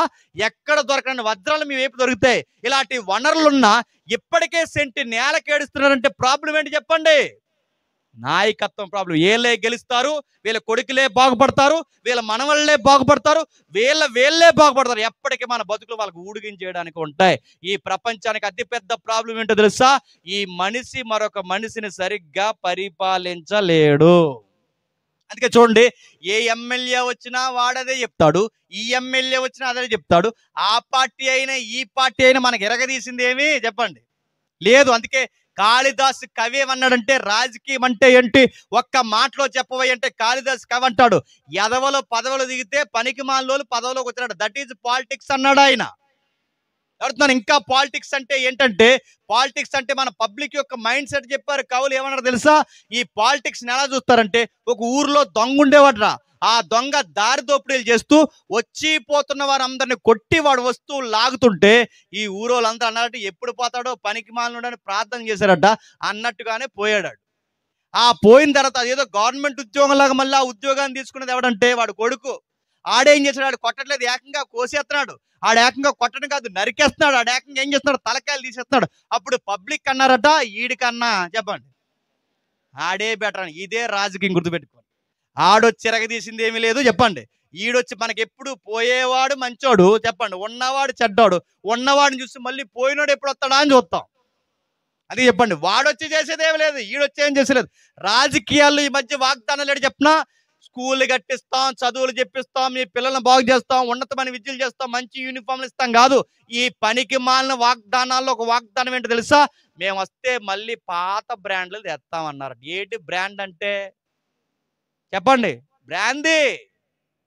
అడుగుతున్నాను, మనుషులకి వాగ్దానాల్లో వాగ్దానం బ్రాందీ సారాలు చేస్తున్నారంటే ఇది ప్రభుత్వం అనాలా, పనికి మాలిన పాలన అనాలా? అందుకే మీరు చూడండి, ఆదాము ఏది చేయలేకపోయాడో ఇప్పటి వరకు ఉన్న రాజకీయం కూడా చెప్పండి అదే పనులు చేస్తుంది. అంటే ఒక్కడు కూడా సరిగ్గా పరిపాలిస్తున్నాడా? ఈ రాజు దగ్గర దేవుడు తీసుకున్న నిర్ణయం ఏంటి తెలుసా? ఒక మనిషిని మరొక మనిషి పరిపాలించుకుంటే వీడు పాపే, వాడి పాపే, అందరూ పాపలే. ఒక మనిషిని పరిపాలించలేడు కనుక మానవ ఆకారంలోనే దేవుడు ఇలలోకి రావాల్సి వచ్చింది. ఎందుకంటే ఈ మనుషుల్ని పరిపాలించడానికి, తన రాజ్యాన్ని స్థాపించడానికి వచ్చేం పిలుపునిచ్చాడు? ఇదిగో ప్రయాసపడి భారం మోసుకుంటున్న జనులారా నా యొద్దకు రండి. నీకు ఇల్లు కావాలా, వాకిలి కావాలా, ఆరోగ్యం కావాలా, సంతానం కావాలా, మీకేం కావాలో నేను ఇస్తాను. నా రాజ్యాన్ని, నీతిని ఎతకండి, మీకు కావలసినవన్నీ ఇస్తాను. అందుకే చూడండి, ఆ రాజుని రాజుగా నమ్మునోడు ఎవడైనా చాలా ధైర్యంగా ఉంటాడు. నజరుడైన యేసుని రాజుగా నమ్మినవాడు చాలా ధైర్యంగా ఉంటాడు. మీకు ఉదాహరణ చెప్తున్నానండి. సెంటర్లో మోడీ గెలిస్తే ఏంటి, దిగిపోతే ఏంటి, కాంగ్రెస్ వస్తే ఏంటి, రాకపోతే ఏంటి. మళ్ళీ అడుగుతున్నాను, రేవంత్ రెడ్డి గారు ఎక్కితే ఏంటి, కేసీఆర్ రాకపోతే ఏంటి, కేసీఆర్ వస్తే ఏంటి, రేవంత్ రెడ్డి పోతే ఏంటి, మాకు జగన్ వస్తే ఏంటి, చంద్రబాబు గెలిస్తే ఏంటి. మన మనసు ఏల మీద ఉండదు. మన రాజు ఒకే ఒక్కడు, ఆయన పేరు నజరుడైన యేసుడు. మనం సీఎంలకి పిఎంలకి చెప్పం, మరి చెప్తాను, మన ఎమ్మెల్యేకి ఎంపీలకి చెప్పం. మన బాధ, మన గోడ ఎవరు చెప్తాను తెలుసా? ఈ ఎమ్మెల్యేలు, ఎంపీలు, సీఎంలు, పిఎంలు మన బాధని, మన హృదయాన్ని అర్థం చేసుకుంటారు లేదో నాకు తెలియదు, కానీ ఈ రాజుకి చెప్తే ఎవడికి ఏ లెక్క తేల్చాలో సరిగ్గా టయానికి చెప్పండి తెలుసు. అందుకే ఈ రాజుని నమ్ముకున్న తర్వాత మన ధైర్యం ఏంటి చెప్పినా, ఎవడ గెలిచినా ఎవడ గెలవకపోయినా మనకి వాళ్ళ మీద మనసు ఉండదు. మన మనసు అంతా చెప్పండి, నా రాజు ఎప్పుడు వస్తాడా అని ఎదురు చూస్తాం. అలా ఎదురు చూసిన ప్రియులలో, అలా ఎదురు చూసిన జాబితాలో కనబడిన వారే చెప్పండి తూర్పు దేశపు జ్ఞానులు. అందుకే రాజును రాజుగా గుర్తుపెట్టారు కనుకే తూర్పు దేశపు జ్ఞానులు అయ్యారు. ఈ రాజుని మనం సరిగ్గా చూడకుండా ఆయన ఇచ్చే వస్తువులనే చూస్తున్నాం కనుకే మన జ్ఞానులు అవ్వలేదు, ఆవులు, మేధావులు అయ్యాం. మన అర్థం. ఆయన ఏమడుగుతున్నావు? నీ రాజ్యం ఎక్కడని అడిగారు, నీ రాజరికం ఎక్కడని అడిగారు. మా రాజులు అందించలేని పరిపాలన ఇదిగో నువ్వు అందించు, మేము ఏ దేశంలో ఉన్నా నీ రాజ్యంలోకి మేము వస్తున్నాం అని అలా ప్రకటన చేశారు, జాయిన్ అయ్యారు. రాజుకు ముందుకు వచ్చిన పైలట్ ఎవరైతే ఉన్నారో బాప్తిస్మం ఇచ్చే యోహాను ఒక మాట్లాడు, ఇదిగో దేవుని రాజ్యం సమీపించున్నది, మారు మనసు పొందండి, మారు మనసు పొందండి. ఈ రాజ్యంలో సభ్యత్వం రావాలంటే ఒకే ఒక్క సూత్రం, మారు మనసు. ఈ రాజ్యంలో జాయిన్ అవ్వాలంటే ఒకటే సూత్రం, బాప్టిజం. ఈ రాజు నీడ కింద ఆయన రాయితీలన్నీ నీకు వర్తించాలంటే ఒకటే సూత్రం, ఈ రాజునే కేంద్ర స్థానంగా పెట్టుకోవాలి. ఎవరైతే ఈయన కిందకు వస్తారో వారి జీవితాన్ని ఆశీర్వాదకరంగా మారుస్తారు. నేను ముగించే ముందు ఒక మాట చెప్తున్నాను, ఈ రాజు కింద ఉంటే అంత ధైర్యం ఉంటుందంటే ఉంటుంది. నేను మళ్ళీ చెప్తున్నాను, బయట వాళ్ళు వాగ్దానాలు ఇచ్చిన మనకు నెరవేరుస్తారు లేదో నాకు తెలియదు, కానీ ఈయన మాట ఇస్తే ఖచ్చితంగా నెరవేరుస్తాడు. ఆయన అన్నాడంటే ఖచ్చితంగా చేస్తాడు. నేను చాలా ఉదాహరణలు, చాలా ప్రాంతాల్లో చెప్పిన ఉదాహరణే మీ ప్రాంతంలో కూడా చెప్తాను వినండి. ఒక ప్రాంతంలో ఇలాంటి విలేజ్లోనే కొత్తగా వచ్చిన డాక్టర్లని విలేజ్లో కొన్ని రోజులు సర్వీస్ చేయడానికి, ఒక 2 ఏళ్ళలో 3 ఏళ్ళలో సర్వీస్ చేయడానికి వాళ్ళకి ప్రొఫెషనల్ పీరియడ్ అని ఉంటుంది. ఆ 2 ఏళ్ళు సర్వీస్ చేయడానికి వాళ్ళకి ఏవైతే మెడికల్ క్యాంపులు ఇలాంటి మన విలేజ్కి అప్పగిస్తారో ఆ విలేజ్కి అప్పగించిన తర్వాత ఒక ఇన్ఛార్జ్ని ఇస్తారు. అంటే ఆ ఏరియా ఇన్ఛార్జ్ ఎవరంటే ప్రెసిడెంట్ గారు. ఎవరైతే ఉన్నారో ఆ ప్రెసిడెంట్ కింద, అంటే ప్రెసిడెంట్ రాయాలి బాగా సేవలు చేస్తున్నారు, బాగా మా ఊర్లో పని చేస్తున్నారని వీళ్ళకి సర్టిఫికేట్ ఇస్తే పైన అధికారులు ఆ పత్రాన్ని ధృవీకరిస్తే వాళ్ళ పీరియడ్కి ఏమచ్చా లేకపోతే వాళ్ళకి మంచి నోటిఫికేషన్ డివో ఇస్తారు.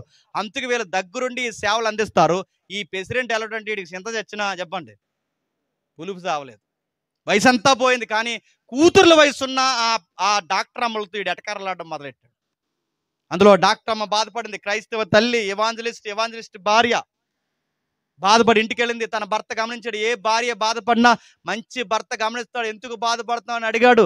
చెప్పకూడదు అనుకుంది, ఎందుకంటే ఏ భర్త అయినా తన భార్యని పలానోడు ఇలా చేస్తున్నాడంటే తట్టుకోగలడా, చీల్చి ఎండాడేస్తాడు. అందుకే చెప్పకూడదు అనుకుంది. ఆయన చెప్పింది మళ్ళీ అడిగాడు, నాకు కూడా చెప్పనంత బాధ నీ దగ్గర ఉందని అడిగితే అప్పుడు చెప్పింది ఆవిడ, ఏమి లేదండి పలానా ప్రెసిడెంట్ గారు మనల్ని చాలా ఇబ్బంది పెడుతున్నాడు, ప్రతిసారి ఏమంటున్నాడంటే బీపీ చెక్ చేయమంటాడు, బీపీ లేకపోయినా షుగర్ చెక్ చేయమంటాడు, షుగర్ లేకపోయినా ఏ డాక్టర్ అమ్మ ఇలా రా, వెళ్ళేటప్పుడు మా ఇంటికాడ కనబడిపోయి బీపీ చెక్ చేయి అంటున్నాడు మమ్మల్ని, ప్రతిసారి మమ్మల్ని బాధ పెడుతున్నాడండి. ఆయన అనే మాటలకి ఆయన చూపులకి మాకు చాలా బాధ కలుగుతుందంటే ఆ భర్త కోపం వచ్చి కేసు పెడదాం అన్నాడు. మనకెందుకులంటే కేసులు అవి, ప్రార్థన చేద్దామని. డాక్టర్ అమ్మ ఎప్పుడైతే ప్రార్థన చేసిందో నజరేయుడైన యేసుకి ప్రార్థన చేస్తుందో, ఆ ప్రార్థన చేస్తున్నప్పుడు కొన్ని రోజులు మర్చిపోరు ఆ వ్యక్తిని. ఆ మర్చిపోయిన తర్వాత భర్త గుర్తుంటదిగా అడిగాడు, ఏంటి ఈ మధ్య ప్రెసిడెంట్ ఎలా ఉన్నాడు, మళ్ళీ ఏమైనా బాధ పెడుతున్నాడంటే అవునండి ఈ మధ్య కనబట్టలేదు, ఒకసారి ఊళ్ళో అడుగు వస్తానంది. అడిగారు. ఆ ఊర్లో అడిగితే ప్రెసిడెంట్ గారు ఏరియా అని అడిగితే ఊర్లో వచ్చిన జవాబు ఏంటి చెప్పిన, ఊరని వెళ్ళాడట, ఎక్కడికి వెళ్ళాడో తెలియదట, ఇంకా రాలేదట, వస్తాడు లేడో కూడా తెలియదట. ఈ దేవుడికి మన కేసు అప్పగిస్తే మనల్ని బాధ పెట్టేవారు ఊరెళ్తారు, ఇంక రారు. మనం గొడవ పెట్టుకుంటే ఎఫ్ఐఆర్, ఆయన సీన్లో తిరిగితే చెప్పండి ఎవిడెన్స్ కూడా గుర్తుపెట్టుకో. ఆయన సీన్లోకి వస్తే నేరం కూడా ఆరోపింపబడదు. అందుకే ఆ ప్రెసిడెంట్ ఊరెళ్ళాడట, ఎక్కడికి వెళ్ళి ఎవడో తెలుతాడు, ఇంకెప్పుడు రాడట. ఎగ్జాక్ట్ మీకు ఇదే జరుగుతుందని చెప్పను కానీ మిమ్మల్ని ఎవడ బాధ పెట్టినాడు, బలిసినోడైనా మోతుపరైనా ఏదైనా, ఏ బాధైనా, రోగమైన, అప్పైనా, సమస్య అయినా ఏదైనా నజరేయుడైన యేసుకి చెప్పండి, ఆయన తీర్చలేని సమస్య అంటూ ఏదీ లేదు, ఆయన వాదార్పివ్వలేనిదంటూ ఏదీ లేదు. ఆయనకి చెప్పండి. మీ నాయకులు మీ బాధలు తీరుస్తారు లేదో నాకు తెలియదు కానీ, మీ నాయకులు మీ వాగ్దానాలు నెరవేరుస్తారు లేదో నాకు తెలియదు కానీ, ఈయనకి చెప్పుకోండి. నీకు కోట్ల రూపాయలు ఇస్తాడు నేను చెప్పను కానీ, లక్షల రూపాయలు నీకు ఇస్తాడు నాకు చెప్పను కానీ, నీకున్న దాంట్లో తృప్తిని ఖచ్చితంగా ఇస్తాడు ఆయన.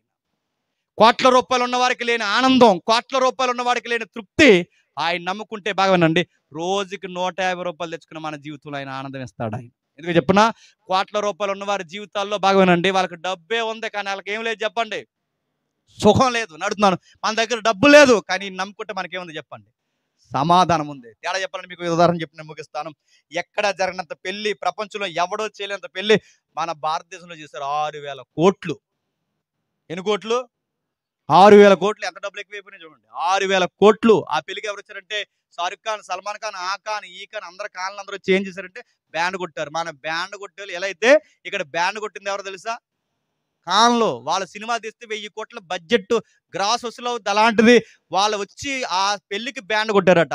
ఇంటర్నేషనల్ సింగర్ వచ్చింది, WWE ఫైటర్ జాన్ సీనా వచ్చాడు, ఒక్కటేటి కిందటి ఈ తెలంగాణ మంత్రులు, మా ఏపీ మంత్రులు, అందరూ ఇండియాలో ఉన్న ప్రతి ఒక్క మంత్రులు, పొలిటికల్ ఈవెంట్లు ఉన్న ప్రతి ఒక్క మంత్రులు, చిన్నోడు పెద్దోడు, సెలబ్రిటీలు అందరూ ఆ ఏరియాకి వెళ్తే, ఆ పెళ్లికి వెళ్తే, ఆ పెళ్లికి వచ్చిన వాళ్ళకి వచ్చిన గిఫ్ట్ ఇచ్చారట. ఇచ్చిన గిఫ్ట్ ఏంటి చెప్పిన, ఒక వాచ్ ఖరీదు 2 కోట్లు.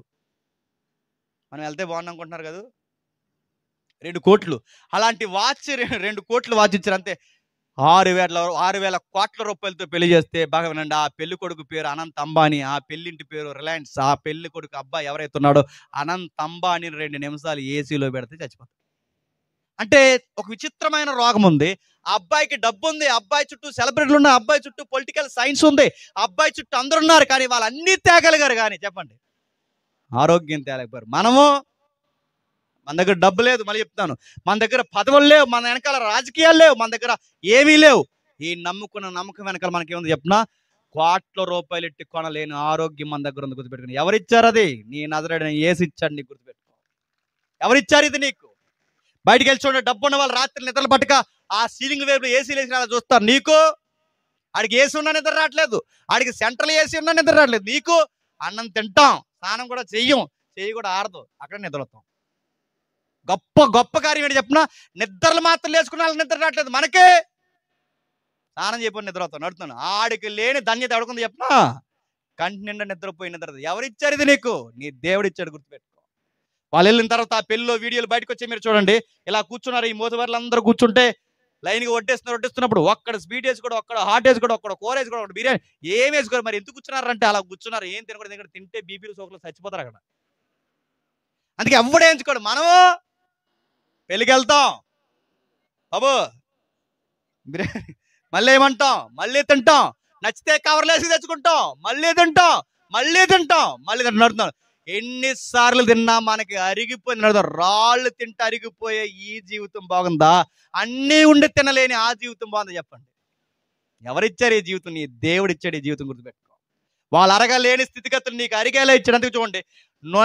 నెలకి 1,50,000 రూపాయలు సంపాదించిన వాడి జీవితంలో లేని తృప్తి రోజుకి 150 రూపాయలు సంపాదించుకుని నీ జీవితంలో తృప్తిని ఎవరిచ్చారు? నువ్వు నమ్ముకున్న నజరేయుడైన యేసు ఇచ్చాడు. నీ గుర్తుపెట్టుకో.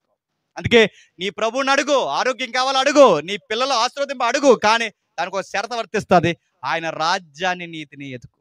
నువ్వు బాగుంటావు, నీ పిల్లలు బాగుంటారు, నీ గుడారానికి ఏ తెగులు రాకుండా, నీ జీవితంలోకి ఏ బాధ లేకుండా ఆదాముని ఎలాగైతే రిప్రజెంట్గా పెట్టుకున్నాడో ఈ ఊరికి నీ పొరుగు వారికి నేను ఆశీర్వాదకరంగా మార్చి కింగ్ లాంటి బతుకు నీకు ఇస్తాడు. గుర్తుపెట్టుకో. అందుకే ఆదాము చేయలేనిది, ప్రవక్తలు చేయలేనిది, రాజులు చేయలేనిది ఇప్పుడు తాను చేసి ఆ కిరీటం తెచ్చి ఎవరికి పెట్టారు తెలుసా? నీకు నాకు పెట్టన్నాడు. నా సింహాసనం మీకు ఇస్తా అన్నాడు, నా రాజరికాన్ని మీకు ఇస్తా అన్నాడు, నా సారూప్యతని మీకు ధరింపజేస్తాడు. ఒకరోజు వస్తానన్నాడు, నేడో రేపో మేఘాల మీద వస్తాడు. తానుండు స్థలములో మనము ఉండులాగున తన రాజ్యాన్ని తీసుకెళ్ళడానికి మేఘాల మీద వేవేల పరిశుద్ధ పరివారంతో నేడో రేపో రాబోతాడు. మనం దేనికోసం ఎదురు చూస్తున్నామంటే మళ్ళీ ఇంకో ప్రభుత్వం వస్తానని ఎదురు చూడడం. చెప్పండి, నా రాజు ఎప్పుడు వస్తాడని ఎదురు చూస్తాం, నా ప్రభువు ఎప్పుడు వస్తాడని ఎదురు చూస్తాం. వచ్చినప్పుడు ఆయన తీసుకెళ్ళిపోతాడు. మళ్ళీ ఎలాంటి జీవితాన్ని ఇస్తాడంటే ఆదాముకు మొదట ఉండేదే జీవితం, ఆకలి లేని జీవితం, దప్పిక లేని జీవితం, రోగం లేని జీవితం, నిత్యము బ్రతికే జీవితం, ఒక నూతన యుగం మనకి ఇవ్వడానికి త్వరలో రాబోతున్నాడు. నమ్ముకోండి. బాప్టిజం లేనివారు బాప్టిజం పొందండి, సంఘంలోకి చేర్చబడండి, ఆయన రాజ్యంలోకి రండి. త్వరలోనే మనం తీసుకెళ్ళి ఒక నూతనమైన నిత్యత్వంలో మనం పెట్టబోతున్నాడు. ఆ దేవుడు దీనుడిగా మన మీదకి వచ్చి దేవుడే రాజుగా మనల్ని పరిపాలించాడు. ఇది అర్థం కాక మనం ఆయన ఏమడుతున్నాం చెప్పనా? మా గేదె పాలెత్తలేదని అడుగుతున్నాము. ఆయన ఏమడుతున్నాం చెప్పను? ఒక ఆవిడ అడిగిందంట, ఏమని? ఎలకలు ఎక్కువైపోయిన ప్రభువా 3 పిల్లులు పంపందంట. ఈ సాక్ష్యాలు తగలడిపోయే సాక్ష్యాలు. మరొక ఆవిడ అందంట, గ్యాస్ అయిపోయింది ఏం చేయమంటే పరిశుద్ధాత్ముడు చెప్పండి అంటుంది ఆవిడ. అడుగుతున్నాను, ఇవి ఈ రాజు ఎలాగ అర్థమయ్యాడు? నీ గ్యాస్ కోసం పిల్లు కోసమో కాదు. ఈ రాజు ఎందుకు వచ్చాడు చెప్పనా?